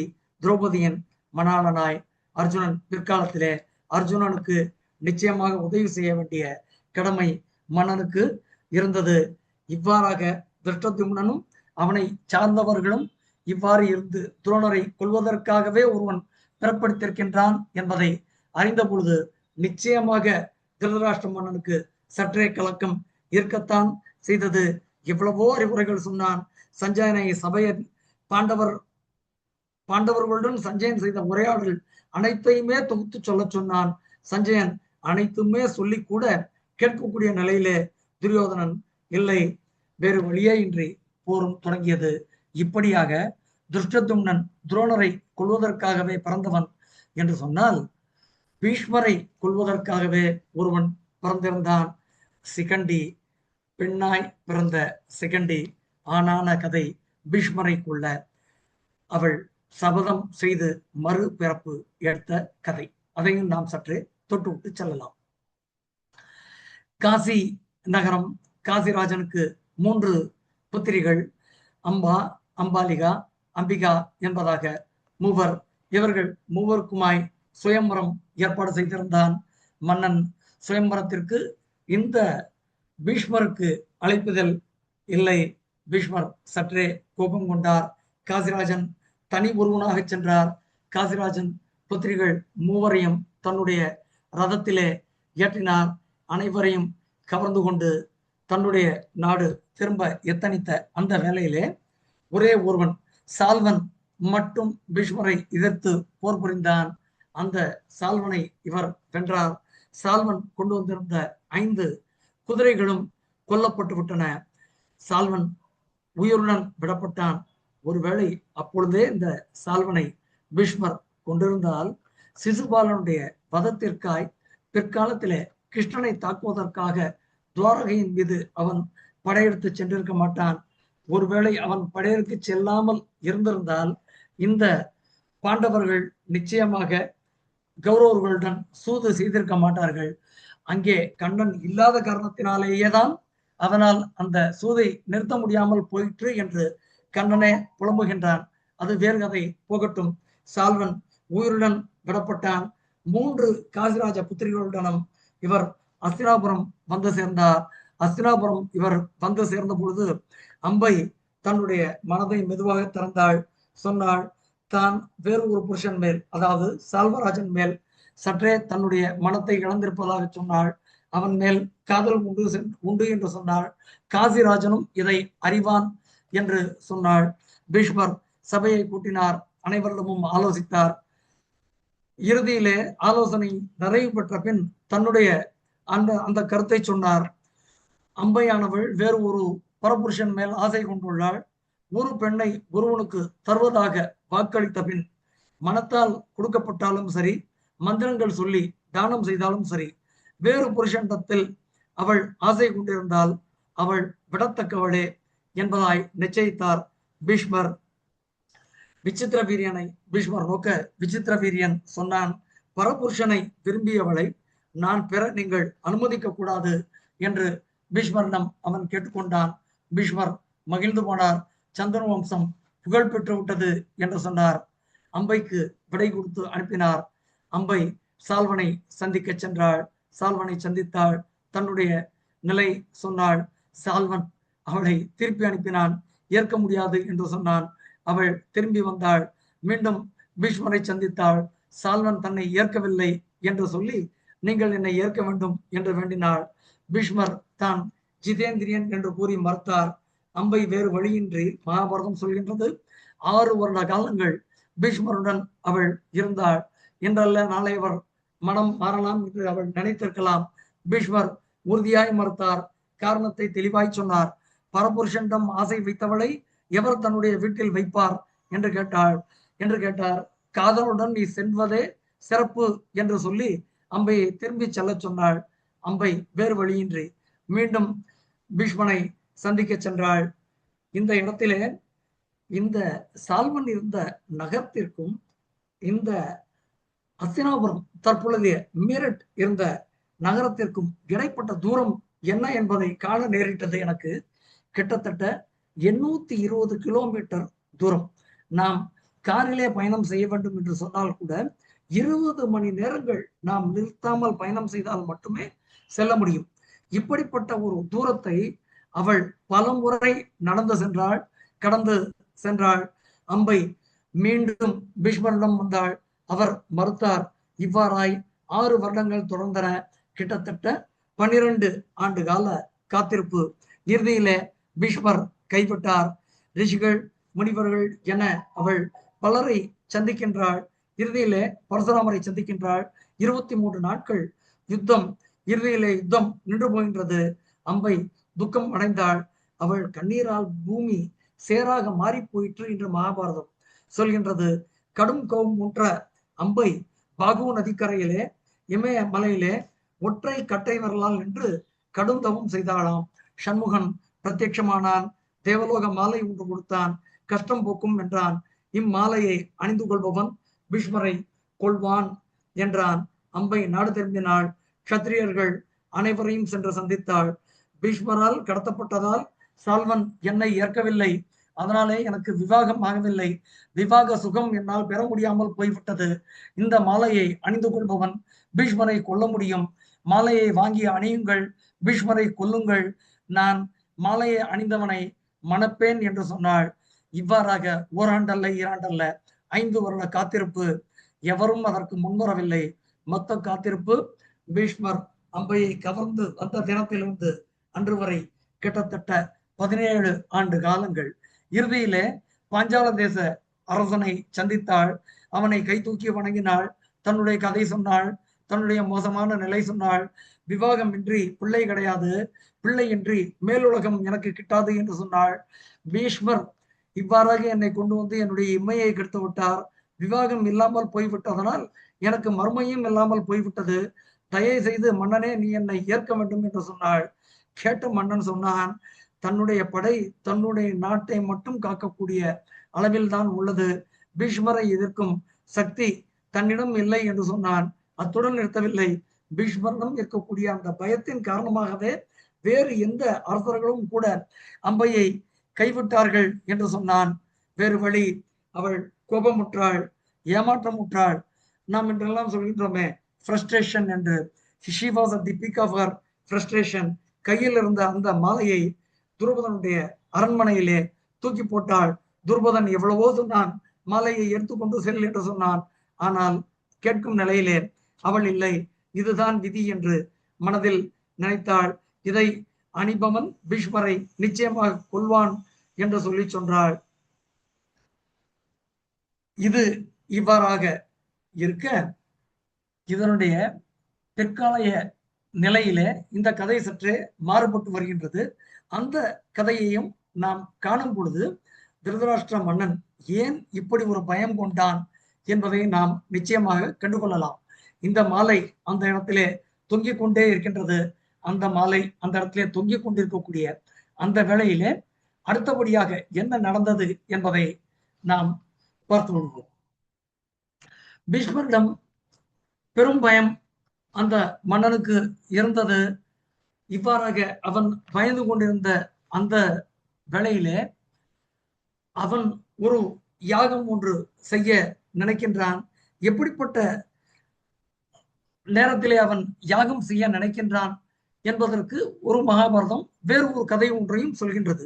இந்த கதையெல்லாம் எப்பொழுது வருகின்றது என்று கேட்டால், பிற்காலத்திலே துரியோதன் தந்தையின் அறிவுரைகள் அனைத்தையும் கேட்டுவிட்ட பின்பு பீஷ்மரை சந்தித்து பீஷ்மரிடம் அவர் கேட்கின்றார், பீஷ்மரே, நீங்கள் மட்டும் போர் செய்தால் எத்தனை நாட்களிலே இந்த பகைவரை வெல்ல முடியும் என்று கேட்க, பீஷ்மர் சொல்கின்றார், 1 மாத காலத்திலே தான் பகைவர்களை வெல்ல முடியும் என்று சொல்கின்றார். அதன் பிறகு துரோணரும் அவ்வாறாகவே சொல்கின்றார். கிருபரை பார்த்து கேட்க, கிருபர் தனக்கு 2 மாதங்கள் வேண்டும் என்று சொல்கின்றார். இவ்வாறாக சொல்லக்கூடிய பீஷ்மர் அனைவரும் தங்களுடைய கருத்தை சொன்ன நேரத்திலே பீஷ்மர் மட்டும் சொல்கின்றார், தான் பஞ்ச பாண்டவர்களை ஒரு நாளும் கொல்ல மாட்டேன் என்பதாக சொல்கின்றார். அது மட்டுமல்ல, எனக்கு எதிராக சிகண்டி போர் புரிந்தால் நான் சிகண்டியையும் கொல்ல மாட்டேன் என்று சொல்கின்றார். இந்த முன்னுரையுடன் நாம் இந்த கதையை மேலும் தொடர்வோம். இதை கேட்ட பிறகாவது துரியோதனன் தன்னுடைய வியூகத்தை மாற்றி அமைத்திருக்கலாம். ஆனால் அவன் மாற்ற தன் நிலையிலிருந்து தவறி போனான். பீஷ்மரிடம் பயம் இருந்தது. துருபதன் என்ன செய்வது, மாலை இங்கிருக்கின்றது என்று எண்ணி பயந்து கொண்டே இருந்தான். இது இவ்வாறாக இருக்க அம்பை சிவனை நோக்கி தவம் செய்தாள். சிவனை நோக்கி தவம் செய்ய சிவன் பிரத்யட்சமாகி, நீ நிச்சயமாக பீஷ்மனை கொல்வாய், ஆனால் இப்பொழுதல்ல, மறு ஜென்மத்திலே என்று சொல்லி மறைந்தார். மறு ஜென்மம் எடுக்கும் வரை காத்திருக்கக்கூடிய பொறுமை அம்பைக்கு இல்லை. அவள் தவம் செய்திருந்தது அந்த காட்டிலே இருந்த விறகுகளையும் சுள்ளிகளையும் பொறுக்கி நெருப்பு மூட்டினாள். அந்த நெருப்பிலே தன்னை மாய்த்து கொண்டாள். நெருப்பிலே அவள் அங்கே குதித்து தன்னை மாய்த்து கொண்டிருந்த அந்த நேரத்திலே துருபதன் தனக்கு பிள்ளை வேண்டும் என்று கேட்டு மகாதேவரை நோக்கி ஒரு தவம் ஒன்று செய்தான். மகாதேவரை நோக்கி அவன் தவம் செய்தது. அந்த தவம் அவனுக்கு பலன் அளித்தது. மகாதேவர் அவன் முன்பு தோன்றினார். அவன் முன்பு தோன்றி, உனக்கு நிச்சயமாக ஒரு பெண் பிள்ளை பிறப்பாள் என்று சொல்ல, துருபதன் இறைவனை வேண்டினான். எனக்கு வேண்டியது ஒரு புத்திரன் என்று கேட்க, மகாதேவர் சொன்னார், பெண்ணாக பிறந்தவள் ஆணாக மாறிப்போவார் என்று அவர் சொல்ல, வேறு வழியின்றி துருபதன் காட்டிலிருந்து வீட்டிற்கு வந்தான். தன்னுடைய மனைவியிடம் மகாதேவர் கூறிய, மகாதேவரால் தான் பெற்ற அந்த வரத்தை பற்றி சொல்கின்றான். இது இவ்வாறாக நடக்க துருபதனுடைய மனைவி கருவுற்றாள். அவளுக்கு ஒரு அற்புதமான ஒரு பெண் குழந்தை பிறந்தது. அந்த குழந்தைக்கு சிகண்டி என்று பெயரிட்டார்கள். ஆனால் அந்த காலத்திலே கூட எப்படியெல்லாம் அவர்கள் ஆலோசித்திருக்கின்றார்கள். இந்த ராணியானவள் துருபதனுக்கு இவள் பெண் என்ற உண்மையை சொல்லாமல் இவள் ஆண் என்பதாகவே சொல்லி அந்த குழந்தையை வளர்த்து வருகின்றார்கள். பருவ காலம் வந்தது. தக்க காலத்திலே அந்த பெண்ணிற்கு விவாகம் செய்ய வேண்டும். எப்படி பெண் என்பதை மறைத்து அவள் ஆணாக இருந்த அந்த நேரத்திலே அவளுக்கு விவாகம் செய்ய வேண்டும் என்ற ஒரு நிலை வந்தது. பாவம் துருபதன் இது எதுவுமே அறிய மாட்டான். அவனுடைய மனைவிக்கு மட்டுமே இது தெரியும். இவ்வாறாக இந்த விவாகத்திற்கு உண்டான ஏற்பாடுகள் அனைத்தும் செய்யப்பட, துருபதனுக்கு அந்த துருபதனுடைய மகனான சிகண்டிக்கு பெண் கொடுப்பதற்காக தசார்ஷன தேசத்தை சேர்ந்த அந்த ராஜன் தன்னுடைய பெண்ணை கொடுத்தான். விவாகம் அற்புதமான முறையிலே நடந்தது. எத்தனை காலம் உண்மை மறைக்கப்படும்? விவாகம் முடிந்த சிற்சில நாட்களிலே அந்த உண்மை அந்த பெண்ணிற்கு தெரிய வந்தது. தான் ஏமாற்றப்பட்டோம் என்பதை அவள் புரிந்து கொண்டாள். தந்தைக்கு ஓலை அனுப்பினாள். தான் மணந்தது ஆணை அல்ல பெண்ணை என்பதாக ஒரு செய்தி ஒன்று சென்றடைந்தது. தசார்ஷனராஜன் மிகவும் கோபம் கொண்டான். துருபதனுக்கு ஓலை ஒன்று அனுப்பினான். என்ன என்று கேட்டால், என்னை நீ வஞ்சித்து விட்டாய், அதனால் உன்னையும் உன்னுடைய மந்திரிகளையும் நான் நிச்சயமாக கொன்று விடுவேன். படை திரட்டி உன்னை நான் காண வந்து கொண்டிருக்கின்றேன் என்பதாய் ஓலை ஒன்று அனுப்பினான். ஓலை கண்ட துருபதன் சற்றே நடுங்கி போனான். தன்னுடைய மனைவியை கண்டு தன்னுடைய மனைவியிடம் என்ன இது என்று கேட்டான். அவள் சொன்னாள், நீங்கள் என்னிடம் மகாதேவருடைய வரத்தை பற்றி சொன்னீர்கள் அல்லவா? என்ன சொன்னீர்கள்? பெண்ணாக பிறந்து பின்னால் அவன் ஆணாக மாறிவிடுவான் என்பதாய் மகாதேவர் ஒரு வரம் கொடுத்ததாக தாங்கள் சொல்லியிருந்தீர்கள். அதன் அடிப்படையிலே இந்த பெண்ணிற்கு நான் ஆண் போல வேடமிட்டு துரோணரிடம் கல்வி கற்க செய்தேன். இந்த பெண்ணானவள் ஆணிற்கு உண்டான அத்தனை வித்தைகளையும் இவள் கற்றிருக்கின்றாள். மகாதேவருடைய வாக்கு நிச்சயமாக பொய்யாக மாறாத மன்னனே, அதன் அடிப்படையிலே தான் நான் இவ்வாறு செய்தேன் என்று சொல்ல, துருபதன் மெதுவாய் சிந்தித்து விட்டு சொல்கின்றான். மனைவியிடம் கேட்கின்றான், நான் வேண்டுமானால் தசார்ஷன ராஜனை சந்தித்து தன் பக்கத்திலே பிழை நடந்தது பற்றி சொல்கின்றேன். நம்முடைய நாடாவது காக்கப்படும், மந்திரிகள் காக்கப்படுவார்கள், நம் நாட்டினுடைய மக்கள் அனைவரும் காக்கப்பட்டு விடுவார்களே, இதை நான் செய்யட்டுமா என்று அவன் கேட்க, அவள் சொல்கின்றாள், மகாதேவருடைய வார்த்தை ஒரு நாளும் பொய்யாக மாறாது என்று அவள் சொல்கின்றாள். அவள் சொல்லக்கூடிய அந்த வார்த்தைகள் அனைத்தையும் மறைவில் இருந்த அந்த சிகண்டி கேட்கின்றாள். கேட்டுவிட்டு தன்னுடைய பொருட்டல்லவா தன்னுடைய நாட்டிற்கு இப்படி ஒரு துன்ப நிலை வந்தது என்று எண்ணி தான் காட்டிற்கு சென்று தன்னை மாய்த்து கொள்ள வேண்டும் என்பதாய் நினைக்கின்றாள். காட்டிற்கு செல்கின்றாள். காட்டிற்கு செல்லக்கூடிய அந்த இடத்திலே அவள் இருந்த இடம் ஒரு யக்ஷனுக்கு சொந்தமான ஒரு இடம். அந்த யக்ஷனுடைய பெயர் ஸ்தூலகர்ணன் என்பதாக அந்த யக்ஷனுக்கு ஒரு பெயர். அவன் குபேர ராஜனுடைய ராஜ்யத்திலே இருக்கக்கூடிய ஒருவன். அந்த யக்ஷராஜன் இவள் தற்கொலை செய்து கொள்ள முயல்வதை பார்த்துவிட்டு அவளிடம் கேட்பதற்கு முன்பாகவே வார்த்தை ஒன்று சொல்கின்றான். உன்னுடைய நிலை எப்படிப்பட்ட நிலையாய் இருந்தாலும் சரி, நிச்சயமாக நான் உனக்கு என்ன வேண்டுமோ அதை செய்யக்கூடிய பலம் எனக்கு உண்டு. ஏன் என்று கேட்டால், நான் குபேரனுடைய ராஜ்யத்திலே இருப்பவன், உனக்கு என்ன வேண்டும் என்று கேட்க, சிகண்டி மெதுவாக சொன்னாள், நான் பெண்ணாக இருக்கின்றேன், என்னுடைய நிலை இது. இந்த பொருட்டு தசார்ஷனராஜன் என்னுடைய தந்தையின் மீது படையெடுக்க வருகின்றான். அவனிடமிருந்து இந்த நாட்டை காக்க வேண்டிய பொறுப்பு என்னிடம் இருக்கின்றது. நான் இல்லை என்று சொன்னால் ஒருவேளை போர் நின்றுவிடலாம். ஆனால் நான் பெண் என்று தெரிந்து விட்டால் என்னுடைய நாடு அழிந்து போய்விடும். நான் ஆணாக மாற வேண்டும், உன்னால் முடியுமா என்று கேட்க, அந்த ஸ்தூலகர்ணன் சொல்கின்றான், பரவாயில்லை, நீ ஸ்தூலகர்ணன் நீ ஆணாக மாறலாம், என்னுடைய ஆண்மையை பெற்றுக்கொள், உன்னுடைய பெண்மையை நான் பெற்றுக்கொள்கின்றேன் என்று சொல்ல, சிகண்டி அத்துடன் விட்டிருக்கலாம். மெதுவாக சொன்னான், இந்த இடத்திலே என்னுடைய பிரச்சனை எப்பொழுது தீர்கின்றதோ, அதாவது தசார்ஷனராஜன் நான் பெண் அல்ல ஆண் என்பதை எப்பொழுது புரிந்து கொள்கின்றானோ, அவன் புரிந்து கொண்டவுடன் நான் உன்னை மீண்டும் வந்து சந்திப்பேன். என்னுடைய ஆண்மையை உன்னிடம் கொடுத்து விட்டு நான் முதல்ல கொண்டிருந்த அந்த பெண்மையை உன்னிடம் பெற்றுக்கொண்டு சென்று விடுகிறேன் ஸ்தூலகர்ணன் என்று சொல்கிறார். இருவருக்கும் ஒப்பந்தம் நடைபெறுகின்றது. ஸ்தூலகர்ணன் குபேர தேசம் செல்கின்றான். இந்த சிகண்டி ஆண் தன்மையை அடைந்தவன் நேராக துருபதனிடம் வருகின்றான். துருபதனிடம் தன்னுடைய நிலையை சொல்கின்றான். கனகத்திலே நடந்தது அனைத்தையும் சொல்கின்றான். அது கேட்ட துருபதன், அவனுடைய மனைவி இருவருமே மகிழ்ந்து போகின்றார்கள். அவர்கள் இருவரும் மகிழ்ந்து போக, மெதுவாக அவர்கள் இருவரும் மகிழ்ந்து போன உடனே தசார்ஷனராஜனுக்கு அந்த ஓலையானது துருபதனால் அனுப்பப்படுகின்றது. அந்த ஓலையிலே குறிப்பிடப்பட்டிருந்தது இதுதான், என்னுடைய பிள்ளை சிகண்டி ஆண் தான் தசார்ஷனராஜனே, நீங்கள் வேண்டுமானால் சோதனை செய்து பார்த்துக் கொள்ளலாம் என்பதாக ஒரு ஓலை ஒன்று அனுப்பப்படுகின்றது. அது கண்ட தசார்ஷனராஜன் பற்பல பெண்களை அந்த இடத்திற்கு அனுப்பி அந்த சிகண்டி ஆணா அல்லது பெண்ணா என்று பார்க்க சொல்கின்றான். அவனால் அனுப்பப்பட்ட அனைவரும் சிகண்டியை சோதித்து பார்த்துவிட்டு இவள் பெண் அல்ல ஆண் என்பதாக சொல்ல தசார்ஷனராஜன் மகிழ்ந்து போகின்றான். தன்னுடைய நாட்டிற்கு திரும்பி செல்கின்றான். இந்த தசார்ஷனராஜன் தன்னுடைய நாட்டிற்கு திரும்பி செல்லக்கூடிய வேளையில அந்த குபேரலோகத்திலே நடந்த ஒரு சிறிய கதையும் உண்டு. அதையும் நாம் சற்றே பார்த்து விடலாம். என்றால் மகாபாரதத்திலே ஏதோ ஒன்று ஒரு இடத்திலே சொல்லப்பட்டு அதற்கு தீர்வு என்பது இல்லாமல் எந்த இடத்திலுமே இல்லை.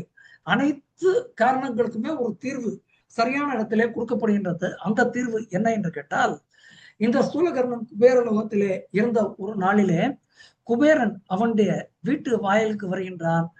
வீட்டு வாயிலுக்கு வந்த குபேரனை வரவேற்பதற்கு இந்த ஸ்தூலகர்ணன் வரவில்லை. உடன் இருந்தவர்களிடம் ஏன் இவ்வாறு அவன் வரவில்லை என்று கேட்க, அங்கிருந்தவர்கள் எல்லாம் ஸ்தூலகர்ணனுடைய நிலை சொல்கின்றார்கள். பூமிக்கு சென்றானாம். அந்த இடத்திலே ஒரு பெண் ஒருத்தி அழுது கொண்டிருந்தாலாம். அவளுடைய நிலை பற்றி கேள்விப்பட்ட ஸ்தூலகர்ணன் தன்னுடைய ஆண் தன்மையை அவளுக்கு கொடுத்து விட்டு அவளிடம் வந்து பெண் தன்மையை பெற்று விட்டானாம். அதனாலே வெட்கப்பட்டு உங்களை வரவேற்க இங்கு வரவில்லை என்று சொல்ல, அவளை நான் பார்க்க வேண்டும் என்று குபேரன் சொல்ல, அவள் வருகின்றாள் அந்த இடத்திற்கு. அவளை கண்டவுடன் குபேரனுக்கு கோபம் வருகின்றது. சாபம் கொடுக்கின்றான். உன்னிடம் இருந்து ஆண் தன்மை பெற்ற அந்த சிகண்டி எப்பொழுதும் ஆணாக இருக்கட்டும், நீ எப்பொழுதுமே பெண்ணாகத்தான் இருக்க வேண்டும் என்று ஒரு சாபம் கொடுக்கின்றான். இதை கேட்ட ஸ்தூலகர்ணன் சற்றே வருந்துகின்றான். இந்த சாபத்திற்கு விமோசனம் என்ன என்று கேட்க, குபேரன் மெதுவாக சொல்கின்றான், இந்த சிகண்டியானவன் எப்பொழுது தன்னுடைய உயிரை விடுவானோ அப்பொழுது நீ உன்னுடைய ஆண் தன்மையை பெறுவாய் என்பதாக சொல்கின்றான். இதன் அடிப்படையிலே பெண்ணாக மாறின அந்த சிகண்டி ஆணாக மாறி போயிருந்தான். எந்த இடத்திலே? துருபதனுடைய ராஜ்யத்திலே. இந்த சிகண்டி பீஷ்மரை எதிர்த்து போர் புரிவதற்காக எதிரணியில் இருக்கின்றான் என்பதை திருதராஷ்டிர மன்னன் எப்பொழுது கேள்விப்பட்டானோ அப்பொழுதே அவனுக்கு தெரிந்து போயிற்று. நிச்சயமாக தன்னுடைய அணி தலைமையிலே இருக்கக்கூடிய பீஷ்மரை கொள்வதற்காக எதிரணியிலே ஒருவர் நிச்சயமாக உண்டு. அந்த ஒருவரை எதிர்த்து பீஷ்மரும் நிச்சயமாக போரிட மாட்டார். அப்படியானால் தன்னுடைய படைத்தலைமையிலே துரோணருக்கு எதிராக நிச்சயமாக அவரை கொள்வதற்காகவே திருஷ்டத்யும்னன், நிச்சயமாக துரோணரும் போய்விடுவார். பீஷ்மரை கொள்வதற்காகவே எதிரணியிலே சிகண்டி. ஆக 2 படைத்தலைவர்கள் போய்விட்டார்கள் என்று சொன்னால் சல்யனுக்கு எதிராக தர்மபுத்திரர் எப்படி வெல்வது? சரி, இந்த 2ஐயும் ஆலோசித்த மன்னன் அதற்கு மேலும் சற்றே தன்னுடைய சிந்தனையை தன்னுடைய பிள்ளைகளிடம் பகிர்கின்றான். அடுத்தபடியாக அடுத்த அக்ரோனி மகத தேசத்து தலைவனாக திருஷ்டகேது. யார் இந்த வீரன்? Again we will have to get into a small flashback. சேதி நாட்டு மன்னன் தமகோஷன், ஸ்ருதஸ்ரவா என்பதாக இருவர். அந்த இருவருக்குமாக ஒரு ஆண் குழந்தை. இந்த சேதி நாடு என்பது தற்பொழுதைய மத்திய பிரதேச பகுதி, part of UP, Bundelkhand region என்பதாக ஒரு குறிப்பு. இவ்வாறாக இந்த சேதி நாட்டு மன்னனுக்கு பிறந்த குழந்தைக்கு 3 கண்கள், 4 கைகள். அனைவரும் அது கண்டு பயப்பட வானிலே ஒரு அசரீரி. அந்த அசரீரி மெதுவாக சொன்னது, யார் தொட இந்த அதிகப்படியான அவயங்கள் எல்லாம் மறைந்து போய்விடுமோ அவனால் இந்த குழந்தை கொல்லப்படும் என்பதாக. இந்த அசரீரி கேட்ட குழந்தையின் தாய் சற்றே பயந்து போனாள். வேறு வழி, குழந்தைக்கு பெயர் வைக்க வேண்டுமே, சிசுபாலன் என்பதாய் பெயர் வைத்தாள். ஒவ்வொருவரும் அந்த குழந்தையை தொட இறுதியில கிருஷ்ணனுடைய கை அவன் மேல் பட அவனுடைய அதிகப்படியான அவயங்கள் எல்லாம் மறைந்து போயின. அந்த சிசுபாலனுடைய தாய் கிருஷ்ணனிடம் வேண்டினாள், இவன் செய்யக்கூடிய தவறுகளை எல்லாம் நீ பொறுக்க வேண்டும் என்று வேண்டினாள். கண்ணனும் 100 முறை இவன் தவறு செய்தால் நான் பொறுப்பேன், அதற்கு மேல் என்றால் என்னுடைய சக்கரம் பதில் சொல்லும் என்று சொன்னாள். இவ்வாறாக நாட்கள் செல்ல சிசுபாலன் வளர்ந்தான். அதிக அளவிலே அகந்தை கொண்டான். ஏனோ தெரியவில்லை, கிருஷ்ணனால் தான் கொல்லப்படுவோம் என்று அறிந்தானோ என்னவோ தெரியவில்லை, கிருஷ்ணனை வெறுத்தான். இது மட்டுமல்ல காரணம், ருக்மணியை அவன் மணக்க நினைத்தான். ருக்மணி கிருஷ்ணனால் கவரப்பட்டாள். இது அவனுடைய சினத்தை அதிகரித்தது. கிருஷ்ணனை எப்படியாவது அவமானப்படுத்த வேண்டும் என்று காத்திருந்தான். அதற்கு உண்டான அந்த நாள் ஆசிரியர் சொல்வாரே, அந்த ஒரு நாளும் வந்திருந்தது. தர்மபுத்திரர் ராஜசூய யாகம் செய்தார். சிறப்பாய் நடைபெற்ற அந்த வேளையிலே யாருக்கு முதல் மரியாதை என்பதாய் ஒரு மிகப்பெரிய விவாதம். அந்த விவாதத்திலே கிருஷ்ணருக்கு முதல் மரியாதை என்று அனைவரும் தீர்மானிக்க சிசுபாலன் தன்னுடைய வகையை காட்ட நினைத்தான். கிருஷ்ணரை பற்றி மட்டுமல்ல, அனைவரை பற்றியும் அவன் சற்றே தாழ்வாக பேச ஆரம்பித்தான். 100 முறை கிருஷ்ணரை தாக்கி பேசினான். இதற்காகத்தானே கண்ணன் காத்திருந்தான். 100ஐ தாண்டி அடுத்த சொல்ல அவன் சொல்லும் முன்னே கிருஷ்ணனுடைய அந்த சக்கரம் அவனுடைய தலையை கொய்தது. ஆனால் நடந்தது என்னமோ சற்றே விசித்திரம். சிசுபாலன் எப்பொழுதுமே கிருஷ்ணனை நினைத்து கொண்டே இருந்தானாம். அதனால் அனைவரும் பார்த்து கொண்டிருந்த அந்த வேளையிலே அவனுடைய ஆன்மாவானது கிருஷ்ணனை வந்து சேர்ந்ததாம். இவ்வாறாக கிருஷ்ணனை சேர்ந்த சிசுபாலனுக்கு ஒரு பிள்ளை. அவன்தான் திருஷ்டகேது. தந்தையை கொன்றது கிருஷ்ணன் தான் என்றாலும் கூட பகையின்றி கிருஷ்ணனிடமும் பாண்டவர்களிடமும் அவன் நட்பு கொண்டிருந்தான். குருக்ஷேத்திர போரிலே அவன் பாண்டவர்கள் பக்கம் நின்றான். தர்ம பீம அர்ஜுனனுக்கு ஆதரவாக அவன் அந்த பக்கம் நின்று வீரமாக போரிட்டான். 14ஆம் நாள் போரிலே துரோணரால் அவன் கொல்லப்பட்டான். மன்னன் திருதராஷ்டிரனுக்கு புரிந்து போயிற்று. கிருஷ்ணனின் அருள் பெற்றவன் திருஷ்டகேது தன் மகனின் படைக்கு எதிர்ப்படையிலே 4ஆவதாய் எதிரணியிலே இருப்பவன் விராடன். பாண்டவர்களுக்காய் தூது அனுப்பியவன். பாண்டவர்களுக்கு சம்பந்தியாக போனவன். பசு கவர தன்னுடைய பிள்ளைகள் எல்லாம் அதர்மமாக சென்ற பொழுது ஒரு பக்கம் திரிகர்த்த சுசர்மா ஒரு பக்கம் தாக்க, மறுபக்கம் அர்ஜுனன் உத்தரனால் காக்கப்பட்டான். ஒரு பக்கம் பீமனால் இந்த விராட மன்னன் காக்கப்பட்டான். இவர்கள் இருவருமே விராடனையும் காத்திருக்கிறார்கள்.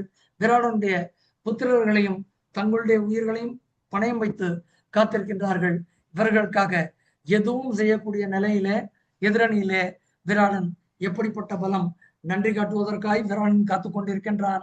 எதிர்ப்படையில் இருந்து தன்னுடைய புத்திரர்களை அழிப்பதற்காய் அடுத்ததாக 5வது அக்ரோனி சேனைக்கு தலைவனாய் சகாதேவன். எப்படிப்பட்ட சகாதேவன்! ஜராசந்தனை பாண்டவர்கள் கொன்ற பின்பு அந்த மகத தேசத்தை இவர்கள் தங்கள் பக்கம் எடுத்துக்கொள்ளவில்லை. ஜராசந்தனுடைய பிள்ளை சகாதேவனுக்கு முடிசூட்டி விட்டு அவனையே மன்னனாக்கி அந்த இடத்தை அழகு பார்த்தவர்கள். சகாதேவன் தர்மத்தின் பக்கம் நின்றவன். மகத தேசப்படை ஒரு பக்கம் கௌரவர்களுக்கு உதவியாக சென்றது என்று சொன்னாலும் கூட சகாதேவனுடைய அந்த படை பாண்டவர்களுக்கு உதவியாக வந்தது. சேகிதானனும் ஈயுதானனும் 2 அக்ரோனி சேனைக்கு தலைவர்கள். அவர்கள் இருவரும் கிருஷ்ணனுடைய கூட்டாளிகள். கிருஷ்ணனுடைய வழிகாட்டுதலும் கிருஷ்ணனுடைய ஆசிகளும் அவர்களுக்கு எப்பொழுதும் உண்டு. கேகய சகோதரர்கள் நாம் முன்பே நம்முடைய முந்தைய சிந்தனையிலே கண்டோம். கேகயர்களும் விராடனும் மாமன் மைத்துரன் முறை கொண்டவர்கள். கேகய மன்னவர்கள் நிச்சயமாக விராடனுக்கு உதவுவார்கள். விராடன் நிச்சயமாக பாண்டவனுக்கு உதவுவான். இவ்வாறாக எதிரணியிலே இத்தனை பேர்கள் இங்கு இருக்க 7 அக்ரோனி சேனையிலே இருக்கப்பட்ட மக்கள் எல்லாம் தன்னுடைய பிள்ளைகளை தன்னுடைய போர் படை தளபதிகளை கொள்வதற்கென்றே பிறந்தவர்கள் என்று நினைத்த திருதராஷ்டிர மன்னன் புலம்பியதில் சற்றும் ஆச்சரியமில்லை. மெதுவாக சொன்னான், பாண்டவர்கள் எப்பொழுது 7 அக்ரோனி சேனைகள் பெற்றுள்ளார்கள் என்று அறிந்தேனோ அப்பொழுதே ஜெயம் என்பது என் பக்கம் எண்ணவில்லை என்று சொல்கின்றான். விதுரனது சொல்லை கேட்டு அப்பொழுதாவது துரியோதனனை துறந்திருக்கலாம். பிள்ளை பாசத்தில் அவன் பிள்ளைகளை கண்டிக்க தவறிப்போனான். விளைவு போர், பெரும் போர், குலநாசம், புலம்பல்கள் இத்துடன் நிற்கவில்லை. இதை தொடர்ந்து இருக்கக்கூடிய அடுத்த புலம்பல், கிருஷ்ணன் எப்பொழுது பாண்டவர்களுக்கு சகாயமாகி போனான் என்பதை மன்னன் அறிந்தானோ அப்பொழுதே தன் பக்கம் ஜெயம் எண்ணவில்லை என்று சொல்கின்றான். கதை நாம் அறிந்ததுதான். எப்பொழுது போர் என்பது இருவருக்கும் முடிவாய் போய்விட்டதோ, அர்ஜுனன் ஒருபுறம் இருந்து துவாரகை சொன்னான், துரியோதனனும் மறுபக்கம் இருந்து துவாரகை சென்றிருந்தான். இருவரும் கண்ணனை காண கண்ணனின் தலைப்பக்கம் நின்றவர் நமக்கு தெரியும். காடலிலே நின்றவன் அர்ஜுனன். துரியோதன் நான் முதல்ல வந்தேன், எனக்கு வேண்டும் உன்னுடைய முதல் வரம் என்று கேட்க கண்ணன் சொன்னான், இளையவர்களுக்கு பரிசு கொடுப்பது முறையல்லவா என்று கேட்டு அர்ஜுனனை பார்த்து என்ன வேண்டும் என்று கேட்க கண்ணா நீ மட்டும் என் பக்கம் என்று கேட்டான். துரியோதனன் சொன்னான், உன்னுடைய நாராயணப்படை எனக்கு வேண்டும் என்று சொன்னான். ஆக மொத்தம் கண்ணனை தன் பக்கம் பாண்டவர்கள் சேர்த்து கொண்டார்கள் என்று எப்பொழுது மன்னன் அறிந்து கொண்டானோ அப்பொழுதே அவனுக்கு தெரிந்து போயிற்று தன்னுடைய பக்கம் நிச்சயமாக ஜெயம் இல்லை என்பதாக. அனைத்திற்கும் மேலாக நாரதர் மீண்டும் ஒரு கருத்தொன்று சொன்னார். நரநாராயணர்கள் என்ற ரூபத்திலே இப்பொழுது இருப்பது அர்ஜுனனும் கிருஷ்ணனும். இவர்களை எதிர்த்து திருதராஷ்டிரனே யாரும் வெல்ல முடியாது என்று சொல்கின்றார். அனைத்தையும் கேட்ட திருதராஷ்டிர மன்னன் அனைத்தையும் after a detailed analysis, doing a SWOT analysis, he could not execute the decision or the outcome of his analysis என்பது விதியின் செயல் என்ற ஒன்றை தவிர வேறு எதுவும் நம்மால் இப்பொழுது சொல்ல முடியவில்லை. இந்த புலம்பல்கள் மேலும் தொடரும். இதுவரை இந்த புலம்பல்களை கேட்ட ஆசிரியர் அவருடைய அறிவுரையையும் மற்ற அனைவரும் தங்களுடைய கருத்துரைகளையும் வழங்க வேண்டிய நேரம் இது என்று தாழ்மையுடன் கேட்டுக்கொள்கின்றேன். நன்றி, வணக்கம்.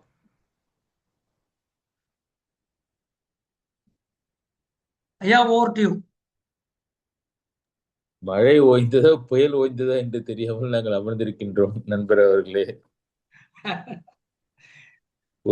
ஒரே நிகழ்ச்சியில எத்தனை ஊர்கள், எத்தனை நபர்கள், எவ்வளவு நீங்கள்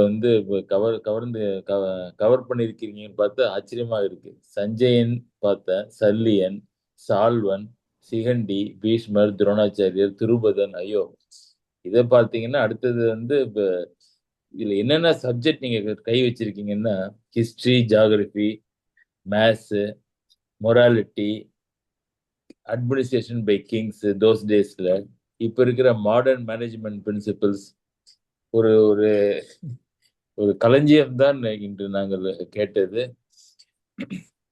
இவ்வளவும் நாங்கள் தாங்கி எங்களால ரீகலெக்ட் பண்ண முடியுமான்னு தெரியல. எப்படியும் வீடியோவில் இருக்கிறதுனால இன்னும் 1-2 முறை கேட்டால் நாங்கள் எல்லாவற்றையும் பரிச்சயமாவோம் என்று நினைக்கின்றேன். மற்ற நண்பர்களுடைய கருத்திற்கு அழைக்கின்றேன். எனக்கு இன்னும் பரசுராமரை பத்தி ஃபுல்லா சொல்ல முடியாம போச்சு. நிறைய பரசுராமருக்கும் துரோணருக்கும் நடந்த சொல்லணும்னு ரொம்ப ஆயிடுச்சு. அதனால அதை அப்படியே கட் பண்ணிட்டு மேல போயிட்டேன். அடுத்த மாசத்தை எல்லாத்தையும் ரிசர்வ் பண்ணிடணும், விடக்கூடாது.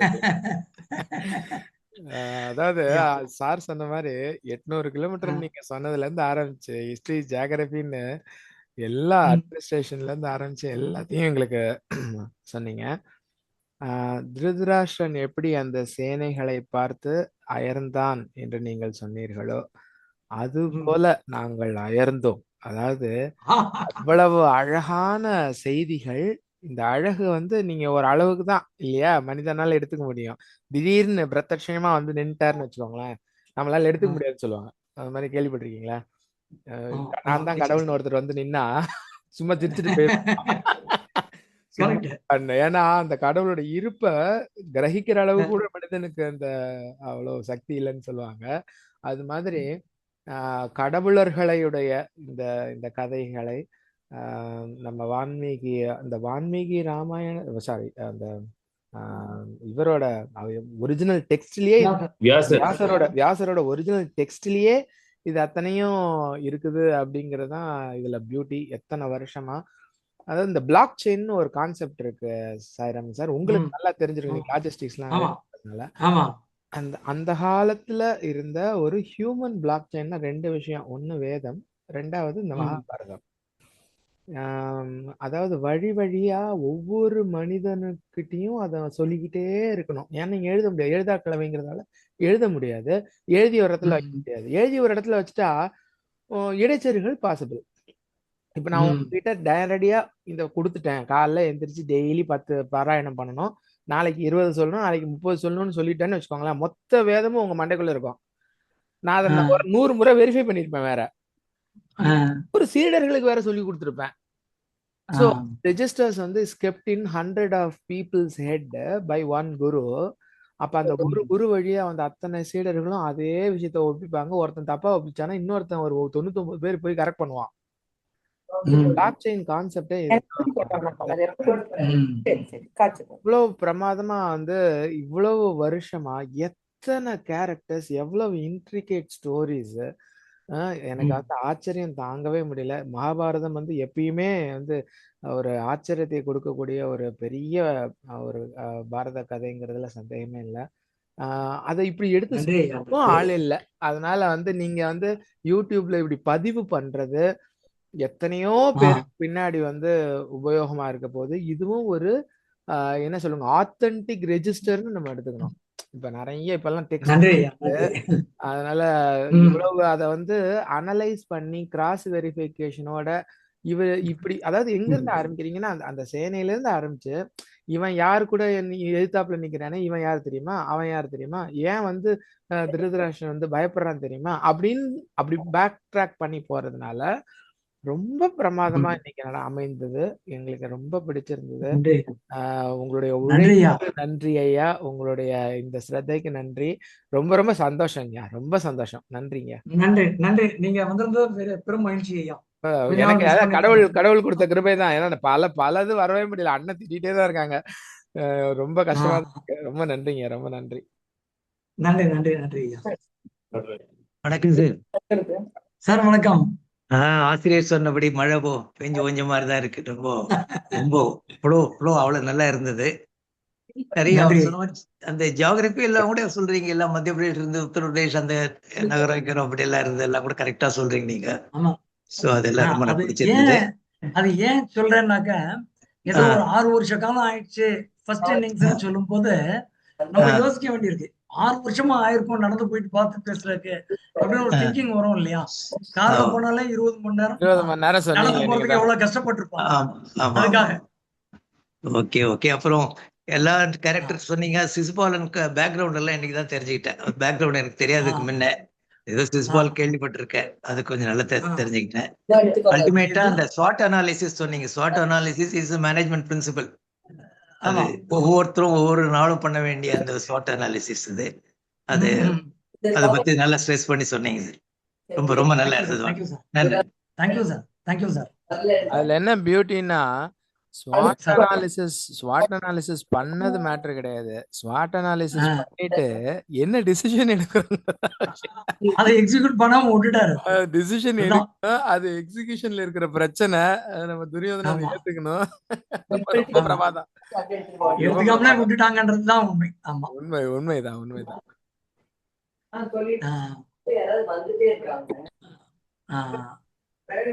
அடுத்தது யாரோ?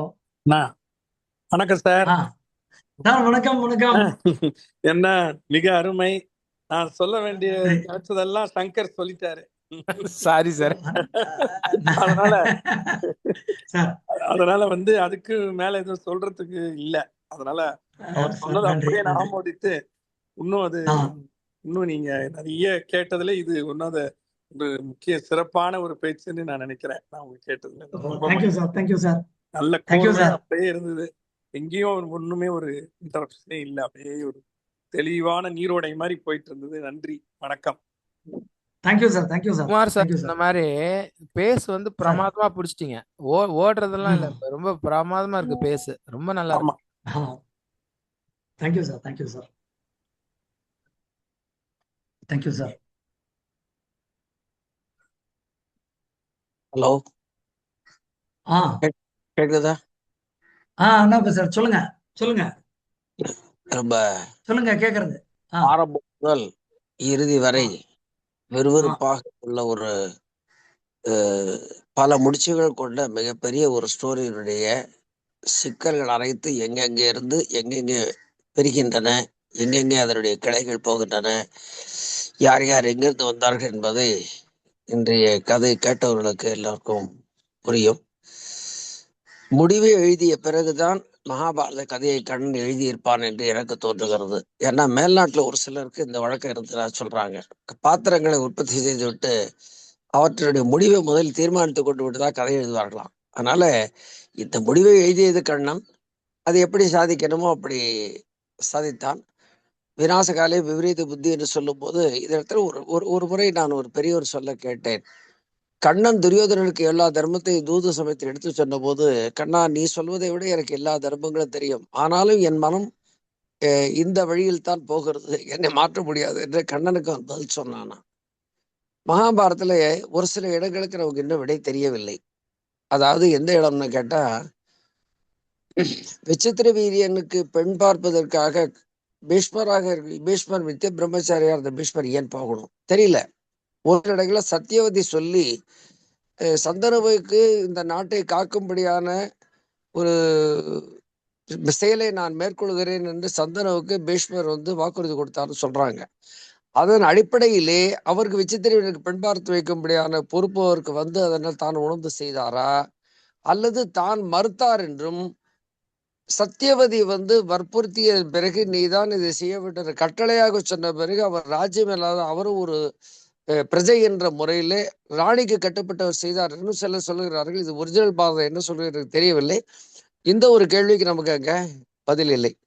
இங்க ஒரே செகண்ட்ல சொல்லிடுறேன். நீங்க கேட்டதுக்கு இது மோர் ஆஃப் ஈகோ இஷ்யூ. என்ன அப்படின்னு கேட்டீங்கன்னா, இந்த அஸ்தினாபுரத்து அரண்மனைக்கு பெண் கொடுப்பது அப்படிங்கிறது காசி தேசத்தில் இருக்கக்கூடியவர்கள் தான் இந்த நாட்டிற்கு மர்ம பெண்களாக வந்து கொண்டிருந்திருக்கின்றார்கள். இந்த காலத்திலே காசிராஜன் இவங்க 2 பேரையும் மதிக்கல அப்படிங்கிற ஒரே ஒரு காரணத்தினாலதான் பீஷ்மர் கோபப்பட்டு காசிராஜன் மேல சண்டைக்கு போறார். தனக்கு சுயம்பரத்திற்கு அழைப்பிதழ் அவன் அனுப்பல. ஏன் அப்படிங்கிறதுக்கும் காரணம் சொல்றாங்க படிச்சவங்க. பீஷ்மர் ஒருவேளை கல்யாணம் பண்ணிக்கிற மாதிரி இருந்திருந்தால் பீஷ்மருக்கு தன்னுடைய காசிராஜன் தன்னுடைய பெண்களை கொடுத்திருக்கலாம். ஆனால் பீஷ்மர் பிரம்மச்சரியனா இருக்கணும் அப்படின்னு ஒரு விரதம் எடுத்துட்டதுனால இனிமே நம்ம அந்த தேசத்துல யாருக்கு பெண்ணை கொடுப்பது அப்படிங்கிற அடிப்படையில காசிராஜன் சுயம்பரம் நடத்துறோம். he doesn't even send an invitation to Hastinapuram. அந்த கோபத்துல தான் பீஷ்மர் இங்க இருந்து தனிப்பட்ட ஒருத்தரா போயிட்டு அந்த 3 பேரையும் தூக்கிட்டு வர்றாரு. this he himself records it there in Mahabharata. Sorry, மன்னிக்கணும், நீங்க மேல தொடரலாம். ரைட்டு, நீங்க சொல்லதை நான் ஏற்றுக்கொள்கிறேன். அப்படி இருக்கிறதா வைத்துக்கொள்ள. ஏன்னா நான் மகாபாரதம் முழுக்க படிக்காதனால படித்து சொல்லுல உள்ள இவ்வளவு சொல்லும்போது அதில் இருக்கக்கூடிய சாரத்தை ஏற்றுக்கொள்ள வேண்டும். ஆனா இங்க ஒரு என்ன சிக்கல் என்றால், தான் தான் போகணுங்கிற அவசியம் இல்லை. வேற யாரையாவது விட்டு கூட அவ்வளவு பெரிய தேசத்துல அல்லது அவருக்கு ஒரு வார்னிங் கொடுத்துருக்கலாம். ஒரு வார்னிங் கொடுத்தோ, அல்லது அப்பா நான் இல்லைன்னா என்ன, என் வீட்டுல என்னுடைய தம்பி இருக்கிறானே, அவனு விசித்திர வீரர் இருக்கிறான், அவனுக்கு பொண்கொடு என்று அவர் கேட்டிருக்கலாம். ஆனா இன்னொரு சதத்துல சொல்லும் போது வேற யாரோ சொல்லி கேட்டது எழுத்து இது இருக்கு, அந்த ஆதாரம் தெரியாது எனக்கு. காந்தார நாட்டினுடைய பெண்ணை இவருக்கு துரிதாசனுக்கு கல்யாணம் பண்ணி கொடுத்த பிறகுதான் காசி தேசத்து மன்னன் அப்படி ஒரு முடிவுக்கு வந்தான் என்றும் அதன் அடிப்படையில் தான் போனான்னு சொல்றாங்க. ஆனால் தனக்கு இப்படி ஒரு பிரச்சனை இருக்கு, தான் கல்யாணம் பண்ணிக்க முடியாது என்று தெரிந்த போது தான் போறதுக்கு மேல வேற ஏதாவது சாதித்திருந்தால் கொஞ்சம் வித்தியாசமா இருந்திருக்கலாம். இது என்னுடைய அபிப்பிராயம். மொத்தத்தில் இன்று உங்களுடைய பேச்சு ரொம்ப சிறப்பாகவே அமைந்திருந்தது. மற்ற நாட்களை விட கூட இன்றைக்கு கொஞ்சம் விறுவிறுப்பு அதிகமாக இருந்தது என்று சொல்லலாம். சிறந்த முறையிலே நிர்வகித்தீர்கள் இந்த பேச்சை. அதாவது இதுல பலரும் ஒரே ஒரு விஷயத்தை நிறுத்திக்கிறேன். பலரும் என்ன சொல்லுவாங்கன்னா, மகாபாரதம் இது இப்படி இதிகாசம் என்னால் இது இப்படி நடந்தது என்று சொல்வதாகத்தான் பொருள் சொல்லுவாங்க. அதுக்கு எது ஆதாரம் அப்படின்னா, இப்ப நீங்க சொல்லக்கூடிய இந்த மைலேஜ் டிஃபரன்ஸ் எந்தெந்த இடத்துல எந்தெந்த இடம் இருந்ததுன்னு இப்ப நம்ம சொல்லும்போது பார்த்தோம்னா, எத்தனையோ கோடிக்கணக்கான நபர்கள் யுத்தம் செய்தார்கள் போது அதுக்கான அதனுடைய பரப்பு நேபாள் வரைக்கும் போறது, இந்த பக்கம் ரைச்சூர் வரைக்கும் வருதுலாம் எதையோ மிக சொல்றாங்க. அப்படிப்பட்ட இடத்துக்கு இருக்கும் இலக்கிய பூர்வமான நிறுவனம் தான் கிட்டத்தட்ட 13 விதமான சான்றுகள் சொல்லணும்னு சொல்றாங்க. செப்பேடுகள், ஓலைகள், நாணயங்கள், தற்போது இருக்கக்கூடிய அந்த ஊரினுடைய பெயர்கள், அக்காலத்தில் சொல்லப்பட்டிருக்கான நதிகள், கடல் போன்றவற்றிற்கு எவ்வளவு தொலைவு இருந்து, இப்படி 13 ஐயா நீங்க பேசுறது விட்டு போச்சு, கேட்கல. விதமான ஆவணங்களை வைத்து ஒன்றை இருக்கின்றன அப்படிங்கிற வைத்துக் கொண்டு பார்க்கும்போது நிச்சயமாக இந்த மகாபாரதம் நடந்து ஒன்றை தவிர கதை அல்ல அப்படிங்கிறதுக்கு நீங்க காட்டக்கூடிய எடுத்துக்காட்டுகள், அந்த ஒவ்வொரு ஊருக்கும் இடையே உள்ள தொலைவு, அது மாதிரி புள்ளி விவரங்கள். இதுல சிகண்டி ஒரு முறை பீஷ்மரோடு யுத்தம் செய்ய பரசுராமனை காட்டினா சொல்ல, அந்த இடத்த காட்டவில்லையா? நீங்க நான் சொல்லி நான் கவனிக்கலாம். அப்படி ஒரு இடம் வந்ததா ஞாபகம் எனக்கு நான் காட்டல. ஏன்னா ரொம்ப டைம் ஆயிடுச்சு. அதனால அந்த செகண்ட் போர்ஷனை இப்போ நீங்க கேட்கறதுனால அதை ரொம்ப குயிக்கா அதை மட்டும் எல்லாருடைய நாலேஜுக்காக அதை வேணும்னு நான் சொல்லிடுறேன். நான் இவன் சிகண்டி கொஞ்சம் வருத்தப்பட்டு போயிடுறா, காட்டுல போய் தப்பா இருக்கிறா. தவம் இருக்கிறது அப்படின்னாக்க ஏதோ சும்மா ஆர்டினரி தவம்லாம் கிடையாது. கிட்டத்தட்ட 12 வருஷ காலம் தவம் இருக்கிறோம். அப்படி தவம் இருக்கும்போது என்ன விஷயம் அப்படின்னு அவங்க ஃபர்ஸ்ட் கேட்குறாங்க. முதல்ல இருக்கக்கூடிய தவத்துல முருகன் வர்றாரு, மாலை கொடுக்குறாரு, அந்த மாலை நிராகரிக்கப்படுகிறது. அது நம்ம எல்லாருக்குமே தெரிஞ்ச கதை தான். அதுக்கு அடுத்து நடந்த விஷயம் என்ன அப்படின்னாக்க, இவ காட்டுல இருக்கக்கூடிய இடத்துல ஹோத்ர வாகனர் அப்படின்னு சொல்லிட்டு ஒரு மகரிஷி. அந்த ஹோத்ர வாகன மகரிஷி யாரு அப்படின்னு கேட்டா, இந்த அம்பையோட அம்மாவோட அப்பா, அதாவது இவளுடைய சொந்த பாட்டன். இந்த ஹோத்ர வாகன மகரிஷி வந்து அந்த அவளுடைய நிலையை கேட்கிறாரு. அதுல மகாபாரதத்துல இன்னொரு முடிச்ச அந்த இடத்துல அவிழ்க்கப்படுகிறது. என்ன அப்படின்னு கேட்டா, அந்த ஹோத்ர வாகன மகரிஷியும் பரசுராமரும் ரொம்ப க்ளோஸ் ஃப்ரெண்ட்ஸ். அவர் தான் சொல்றாரு, நீ போய் பரசுராமர்கிட்ட வேணா போய் இதை சொல்ல அப்படின்னு சொல்லி அவர் சொல்றாரு. அப்ப நான் பரசுராமரை எப்படி போய் தேடி சொல்றது? பரசுராமர் நிச்சயமா என்னுடைய பிரச்சனையை தீர்த்து வச்சிருவாரா அப்படின்னு அவங்க 2 பேரும் பேசிட்டே இருக்கக்கூடிய அந்த டயத்துல அதிகிருத வர்ணர் அப்படின்னு சொல்லிட்டு ஒரு common friend of Parashurama as well as this Hotravahana, அந்த அதிகிருத வர்ணர் அந்த இடத்துக்கு வராரு. அந்த இடத்துக்கு வந்து பரசுராமர் எப்பயுமே ஹோத்ர வாகனரை உங்களை பத்தி தான் பேசிட்டு இருக்கிறாரு அப்படின்னு சொல்லி சொன்ன உடனே ஹோத்ர வாகனர் அந்த பொண்ணுகிட்ட அம்பைட்ட சொல்றாரு, பாத்தியா நான் சொல்லிட்டு இருந்தேனே பரசுராமர் நிச்சயமா பண்ணிடுவாருன்னு, என்னுடைய நினைப்புல இருக்கிறாரா, நீ வேணா அவரை போய் பாரு அப்படின்னு சொல்லிட்டு சொல்லும் போது, இந்த புதிதாய் வந்த அந்த நண்பர் அந்த வனத்துல அதிகிருத வர்ணர் அவரே என்ன சொல்லிட்டாரு, பரசுராமர் தற்செயலா சொல்லிட்டு இருந்தாரு, any time he may be reporting here அப்படிங்கிற ஒரு மெசேஜ் கொடுக்குறாரு. அதனுடைய அடிப்படையில பாத்தீங்கன்னா மறுநாள் காலையில அன்னைக்கு நைட்டு அவங்க ஃபுல்லா டிஸ்கஸ் பண்ணிட்டு இருக்கிறாங்க. மறுநாள் காலையில எந்த இடத்துல இந்த ஹோத்ர வாகனரும் இந்த அம்பையும் இருக்காளோ அந்த இடத்துக்கு பரசுராமர் வந்துடுறாரு. பரசுராமர் வந்த உடனே ஹோத்ர வாகனர் சொல்றாரு, இது வந்து என்னுடைய பெண் வயிற்று பேத்தி, அதனால நீங்க பரசுராமரை நீங்க அவளுக்கு உதவி பண்ணணும் அப்படின்னு கேட்ட உடனே பரசுராமர் அக்செப்ட்ஸ் இட். உனக்கு பேத்தினா எனக்கும் அவ நிச்சயமா வந்து பேத்தி மாதிரி தான்ப்பா, நான் கண்டிப்பா பரசுராமரோட சண்டைக்கு போறேன், பரசுராமர்கிட்ட போய் நான் சொல்றேன், ஏன்னா ஐ எம் இஸ் குரு, நான் சொன்னா அவர் கண்டிப்பா வந்து கேட்கத்தான் கேட்பான் அவன் அப்படின்னு சொல்லி சொல்றாரு. இதனுடைய அடிப்படையிலே அந்த ஹோத்ர வாகனர் அதிகிருத வர்ணர் அம்பை அத்தனை பேரும் சேர்ந்து again one other geographical data இந்த இடத்துல இவங்க இருந்த வனத்துல இருந்து அஸ்தினாபுரத்துக்கு இவங்க போய் சேர்றதுக்கு இட் டுக் நியர்லி 3 days. 3 நாள் கழிச்சு அந்த நகர எல்லையில இருந்துட்டு இவர் வந்து பீஷ்மருக்கு மெசேஜ் கொடுத்து அனுப்புறாரு. யாரு? இந்த பரசுராமர் த்ரூ ஹோத்ர வாகனர் மெசேஜ் கொடுத்து அனுப்பிச்சா பீஷ்மர் அந்த இடத்துல வந்து பாக்குறாரு. பீஷ்மர் வந்து குருவுக்கு நமஸ்காரம் பண்ணி நான் என்ன செய்யணும் அப்படின்னு கேட்டா, இந்த மாதிரி அந்த பொண்ணை நீ கல்யாணம் பண்ணிக்கணும், இல்ல என்னால பண்ணிக்க முடியாது, குருவா இருந்து நான் சொல்றேன் நீ கேளு அப்படின்னு சொல்லி அவர் சொல்றாரு. குருவா இருந்து நீங்க என்ன சொன்னாலும் நான் கேட்கலாம், ஆனா எந்த ஒரு காரியத்தை சிஷ்யன் செய்ய மாட்டான்னு தெரிஞ்சிருந்தும் நீங்க அதை சொல்றீங்களோ அப்படி நீங்க பண்ணக்கூடாது அப்படின்ட்டு. அப்போ பரசுராமருக்கு கோபப்படுறாரு, நான் உன்னை கொன்னுடுவேன் அப்படிங்கிறாரு. அப்போ இவர் பழையபடி எக்ஸ்பிளைன் பண்றாரு, பாரு நீ தான் எனக்கு குரு ஆச்சாரியன், உன்கிட்ட இருந்து அத்தனையும் நான் கத்துட்டு இருக்கிறேன், அந்த ஒரே ஒரு காரணத்துக்காக சொல்றேன், குருங்கிற முறையில உனக்கு என்ன பலம் இருக்கோ எனக்கும் இருக்கு, அதனால நிச்சயமா உன்னை நான் எதிர்த்து நிக்க மாட்டேன் அப்படின்னு சொல்லி அவர் சொல்றாரு. அப்ப எகெயின் ஒன் அனதர் இன்சிஸ்டன்ஸ் இந்த இடத்துல, நான் குருன்னு சொல்லி நீ கேட்கறது அப்படிங்கிறது வந்து கடமை இல்லையா அப்படின்னு கேட்கும்போது பழையபடி இவர் சொல்றாரு, யாரு? நம்ம பீஷ்மர், குருவுடைய நிலையில இருந்து நீ பேசினேன்னா நான் உன்னை குருவா எடுத்துப்பேன், ஆனா நீ பேசக்கூடிய பேச்சையெல்லாம் வச்சு பார்த்தா I don't think you are fit to be my Guru for this particular activity, அதனால நீ என்ன சொன்னாலும் நான் செய்யறேன் அப்படிங்கும் போது தான் அந்த சண்டை ஸ்டார்ட் ஆகுது. கிட்டத்தட்ட 23 நாள் சண்டை. 22வது நாள் சண்டையில மகாபாரதம் ரெக்கார்ட்ஸ் திஸ். என்ன அப்படின்னாக்க பீஷ்மர் சோர்ந்து போயிட்டாரு. பீஷ்மர் சோர்ந்து போயிட்டு, நமக்கு முன்னாலேயே கதை தெரியும், பீஷ்மர் வந்து ஒன் ஆஃப் தி அஷ்டவசூஸ், நமக்கு அது தெரியும். பீஷ்மர் நைட்டு 23வது நாள் போர் நிக்குது, 22வது நாள் ராத்திரி அவர் யோசிக்கிறாரு, எனக்கு வந்து பரசுராமனை வெல்லக்கூடிய ஒரு அஸ்திரம் வந்து எனக்கு நினைவில் வராம இருக்கே, என்ன பண்றது அப்படின்னு கேட்கும்போது 23வது நாள் போர்ல அஷ்டவசுக்களும் ஆகாயத்துல தோன்றாங்க, 8 பிராமணர்களும் தோன்றாங்க, அவருடைய கனவுலையும் சொல்லிடுறாங்க, பிரஸ்வா அஸ்திரம் அப்படின்னு சொல்லிட்டு ஒரு அஸ்திரம், பிரஸ்வாபான்னு சொல்லி பேரு, பிரஸ்வாபா அஸ்திரம்னு ஒரு அஸ்திரம் இருக்கு, அந்த அஸ்திரத்தை நீ எடுத்துக்கோ, அந்த அஸ்திரத்தை விட்டேன்னா நீ நிச்சயமா பரசுராமரை ஜெயிச்சிடலாம்னு சொல்றாங்க. அந்த பிரஸ்வாபா அஸ்திரத்தை எடுக்கிறதுக்கு முன்னால இவர் ஒரு பிரம்மாஸ்திரம் பண்றாரு, அந்த சைட்ல இருந்து அவர் ஒரு பிரம்மாஸ்திரம் பண்றாரு, இந்த 2 பிரம்மாஸ்திரமுமே ஒன்னே ஒண்ணு நடுவுல மீட் பண்ணிட்டு neither it is attacking Bhishma நார் பரசுராமா. இது இப்படி இருக்கக்கூடிய நேரத்துல பீஷ்மருக்கு மேல தன்னுடைய அஷ்டவசுக்களையும் பார்க்கிறாரு. மேல இருக்கக்கூடிய பிராமணர்கள் 8 பேரும் அந்த பிரஸ்வாபா அப்படிங்கிற அந்த அஸ்திரத்தை பத்தி நினைவு சொன்ன உடனே டக்குன்னு அவர் அந்த அஸ்திரத்தை எடுத்து விட ஆரம்பிக்கிறாரு. அப்பதான் அந்த இடத்துல பழையபடி நாரதர் வியாசர் பின்னாலேயும் இதே மாதிரி ஒரு கதை வருது. எப்படி அப்படின்னு கேட்டீங்கன்னா, அஸ்வத்தாமன் ஒரு அஸ்திரம் விடுறான்.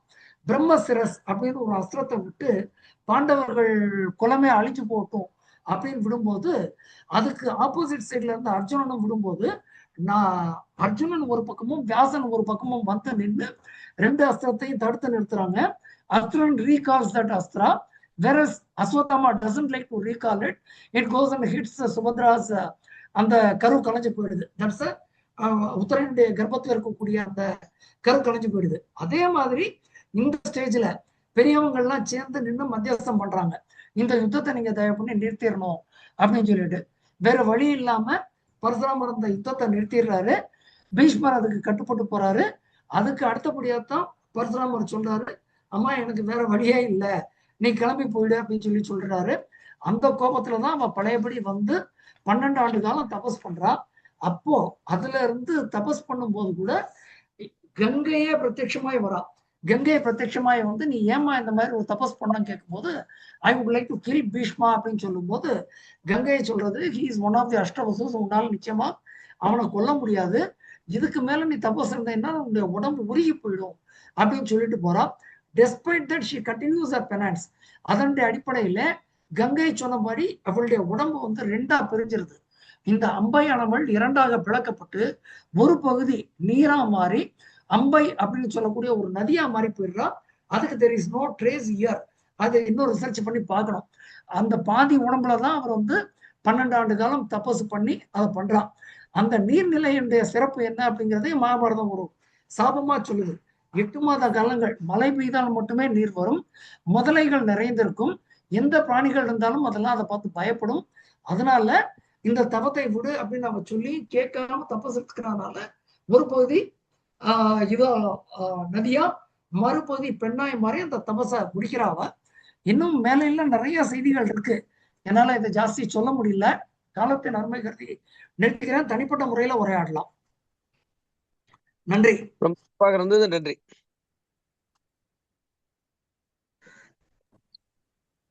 ரொம்ப நேரமாச்சு. தகவல் சொன்னவங்க தயவு பண்ணி சொல்லலாம், ஒன்றும் தவறில்லை.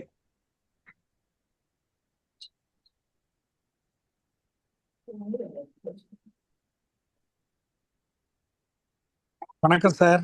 இன்னைக்கு சொல்லுங்க சார். ஒண்ணு இல்லை, நம்ம பிரேயர் சாங் இறைவணக்கம் கூட ஐயா ரொம்ப நல்லா பாடிட்டு அந்த அர்த்தத்தையும் சொன்னாங்க. அது முதல்ல ஆமா, இந்த உங்களோட அருமையான உரையில அதை சொல்ல மறந்துட்டேன். அவர் சாரும் இன்னைக்கு அது நல்லா அந்த அர்த்தத்தையும் சொன்னது நல்லா இருந்துச்சு. அடுத்த நம்மளுடைய சிந்தனை கிருஷ்ணா தூது, அதுக்கு இந்த பாட்டு ரொம்ப அப்டா இருக்கும்னு நினைக்கிறாங்க. கிருஷ்ணன் இதான் சொல்றாரு அந்த இடத்துல.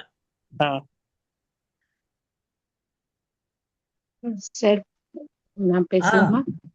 தாராளமா அம்மா பேசுங்க. ஆன்றோடும் சான்றோடும் நிறைந்த சபைக்கு என் மாலை வணக்கங்கள். பல துறைகளையும் ஒன்றிணைத்து 1.5 மணி நேரத்தில் அளித்தமைக்கு சாய்ராம் ஐயாக்கு நன்றி. மேலும் நான் இது எடுத்திருந்த விதம் மேலும் காலத்தின் அருமையினையும் காலத்தால் கொடுத்த வாக்கினையும் காப்பாற்றாததே இதற்கு காரணம்னு நான் புரிஞ்சுக்கிறேன். மற்றும் இது துரியோதனின் சுய பரிசோதனை மட்டுமின்றி அனைத்து கதாபாத்திரங்களின் நாயகன்களின் சுய பரிசோதனையும் உள்ளடக்கிய ஒரு சிறந்த பகுதியாக இன்று அமைந்தது. உங்களது கருத்து கிடங்கிற்கும் காலத்தின் அருமை பெருமையையும் எடுத்துரைத்தமைக்கு எனது நன்றிகள் ஐயா. ரொம்பவும் ஒரு இன்ட்ரெஸ்டிங்கான சாப்டரா இருந்தது. இதுல எல்லாமே அடங்கி இருக்கு, எதுவுமே இல்லைன்னு சொல்ல முடியாது. திசைகள்ல இருந்து நிலத்தோற்றங்கள்ல இருந்து நீர்நிலைகள், ஆறுகள், கடல், மலை எல்லாத்தையுமே நீங்க உள்ளடக்கி ஒரு பௌதீக, புவியியல், ஜியோமார்பாலஜி எல்லாமே வந்துடுது. கிளைமேட்டாலஜி, ஜியாகிரபின்னு எடுத்துட்டீங்கன்னா அதுல இருக்கிற ஆல் ஆஸ்பெக்ட்ஸ் எல்லா டிபார்ட்மெண்ட்டும் வந்துடுது. அந்த what to say national highways எல்லாமே, டிரான்ஸ்போர்டேஷன் எல்லாமே அதுல சேர்த்து கொடுத்துட்டீங்க. ரொம்பவும் ஒரு பெரிய ஒரு திரண்ட கருத்தை ரொம்ப சுருக்கமா கொடுத்துருக்கீங்க இதே காலத்தினோட கட்டாயத்துக்காக. பட் இது ஆக்சுவலா வந்து ரொம்ப பெரிய டாபிக். பட் நீங்க அதை ரொம்ப அழகா குறுக்கி கொடுத்துருக்கீங்க, ஒரு திரண்ட கருத்தா கொடுத்துருக்கீங்க. Really this session is a very useful session for me. நான் வந்து இதை அடுத்து I have to implement to my students. ரொம்பவுமே நல்லா இருந்தது. ஆக்சுவலா எங்க ஸ்டூடெண்ட்ஸ் இப்ப இந்தியா மேப்ல எந்த ஹிஸ்டாரிக்கல் பிளேஸ் எது கேட்டாலும் they are instead of writing they are marking the place very well. நம்ம இந்த கதையோட இந்த கதாபாத்திரங்கள் இந்திரபிரஸ்தா இதெல்லாம் சொல்லும் போது நான் இந்த மகாபாரதம் இதெல்லாம் சேர்த்து சொல்லுவேன். இப்போ they are able to find out the places exactly where they have to mark it. So it is very useful for me as well as ஒரு செக்ஷனுக்கு 40 அண்ணா I am taking 5.5 class. So ஒரு 225 பசங்களுக்கு இந்த கருத்து போய் சேரும் சார். ரொம்ப சந்தோஷமா. தேங்க்யூமா. நெக்ஸ்ட் செஷன்ல அந்த ஓல்ட் மேப்பும் ஷேர் பண்றேன்மா. ஓகே சார், ரொம்ப சந்தோஷம். Thank you sir. ராமராஜ். யாரோ கை தூக்கி இருக்காங்க, ஐ அப்படின்னு இருக்கு, கை தூக்கி இருக்காங்க, பேசலாம். யாரோ கை லிஃப்ட் பண்ணிருக்கீங்க, பேசலாம். டபுள் ஐ இருக்கு. ஹலோ, நான் தான் சாயனா. அந்த ரதகாரிய துரகபதாதி சமாவிரதன்னு நான் படிச்சிருக்கேன். ஆனா வந்து அது மகாபாரதெல்லாம் வருது, அது உங்க வாயில கேட்டது ரொம்ப சந்தோஷமா இருக்கு. அதோட மீனிங்ஸ் எல்லாம் எனக்கு ஒண்ணுமே தெரியாது. நிறைய பேருக்கு சொல்லி கொடுத்துரும். ஆனாலும் அந்த அந்த ஒரு அஷ்டகத்துல ஒரு ஸ்லோகத்துல ஒரு ரதகாஜ துரகபதாதி சமாவிரத பரிஜன மண்டித்த லோகமதி அப்படின்னு சொல்லிட்டு அது வந்து இன்னைக்கு மீனிங் எல்லாம் தெரிஞ்சிருந்தது. ரொம்ப சந்தோஷமா இருக்கு. I am very happy. ரொம்ப சந்தோஷம். ரொம்ப அருமையா இருந்தது சார். தேங்க்யூமா. தேங்க்யூமா. ராம். தேங்க்யூ. ரொம்ப சந்தோஷம். நன்றி. தேங்க்யூமா.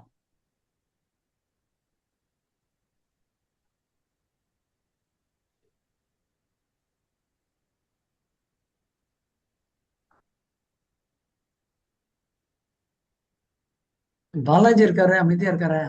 பாலாஜி.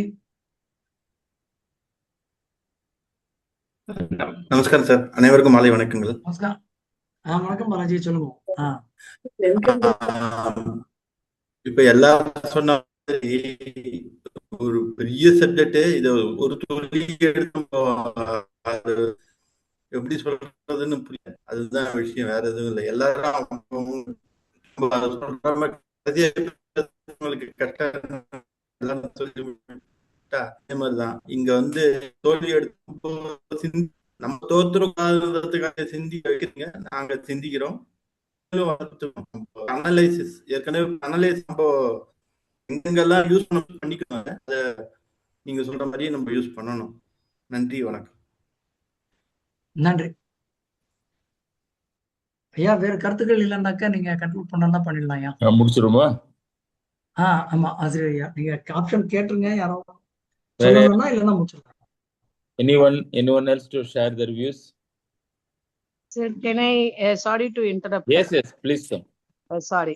Actually இது நான் ஒருத்தர் கேக்குறது வந்து அது வந்து ஒரு 220 childrenக்கு அது போய் சேரும்போது, even if it is a student community, and not only Hindu students, the other community students also interestingly watching, hearing, and they are raising questions. அதுக்கு பண்ணும்போது நம்ம வந்து அடுத்த ஜெனரேஷனுக்கு ஒரு புதுசா கம்யூனிட்டி இல்லாத அந்த ஒரு மத வேறுபாடு இல்லாத ஒரு ஜெனரேஷன் கொண்டு வரதுக்கு உதவியா இருக்குன்னு நான் சொல்லிக்க விரும்புறேன்.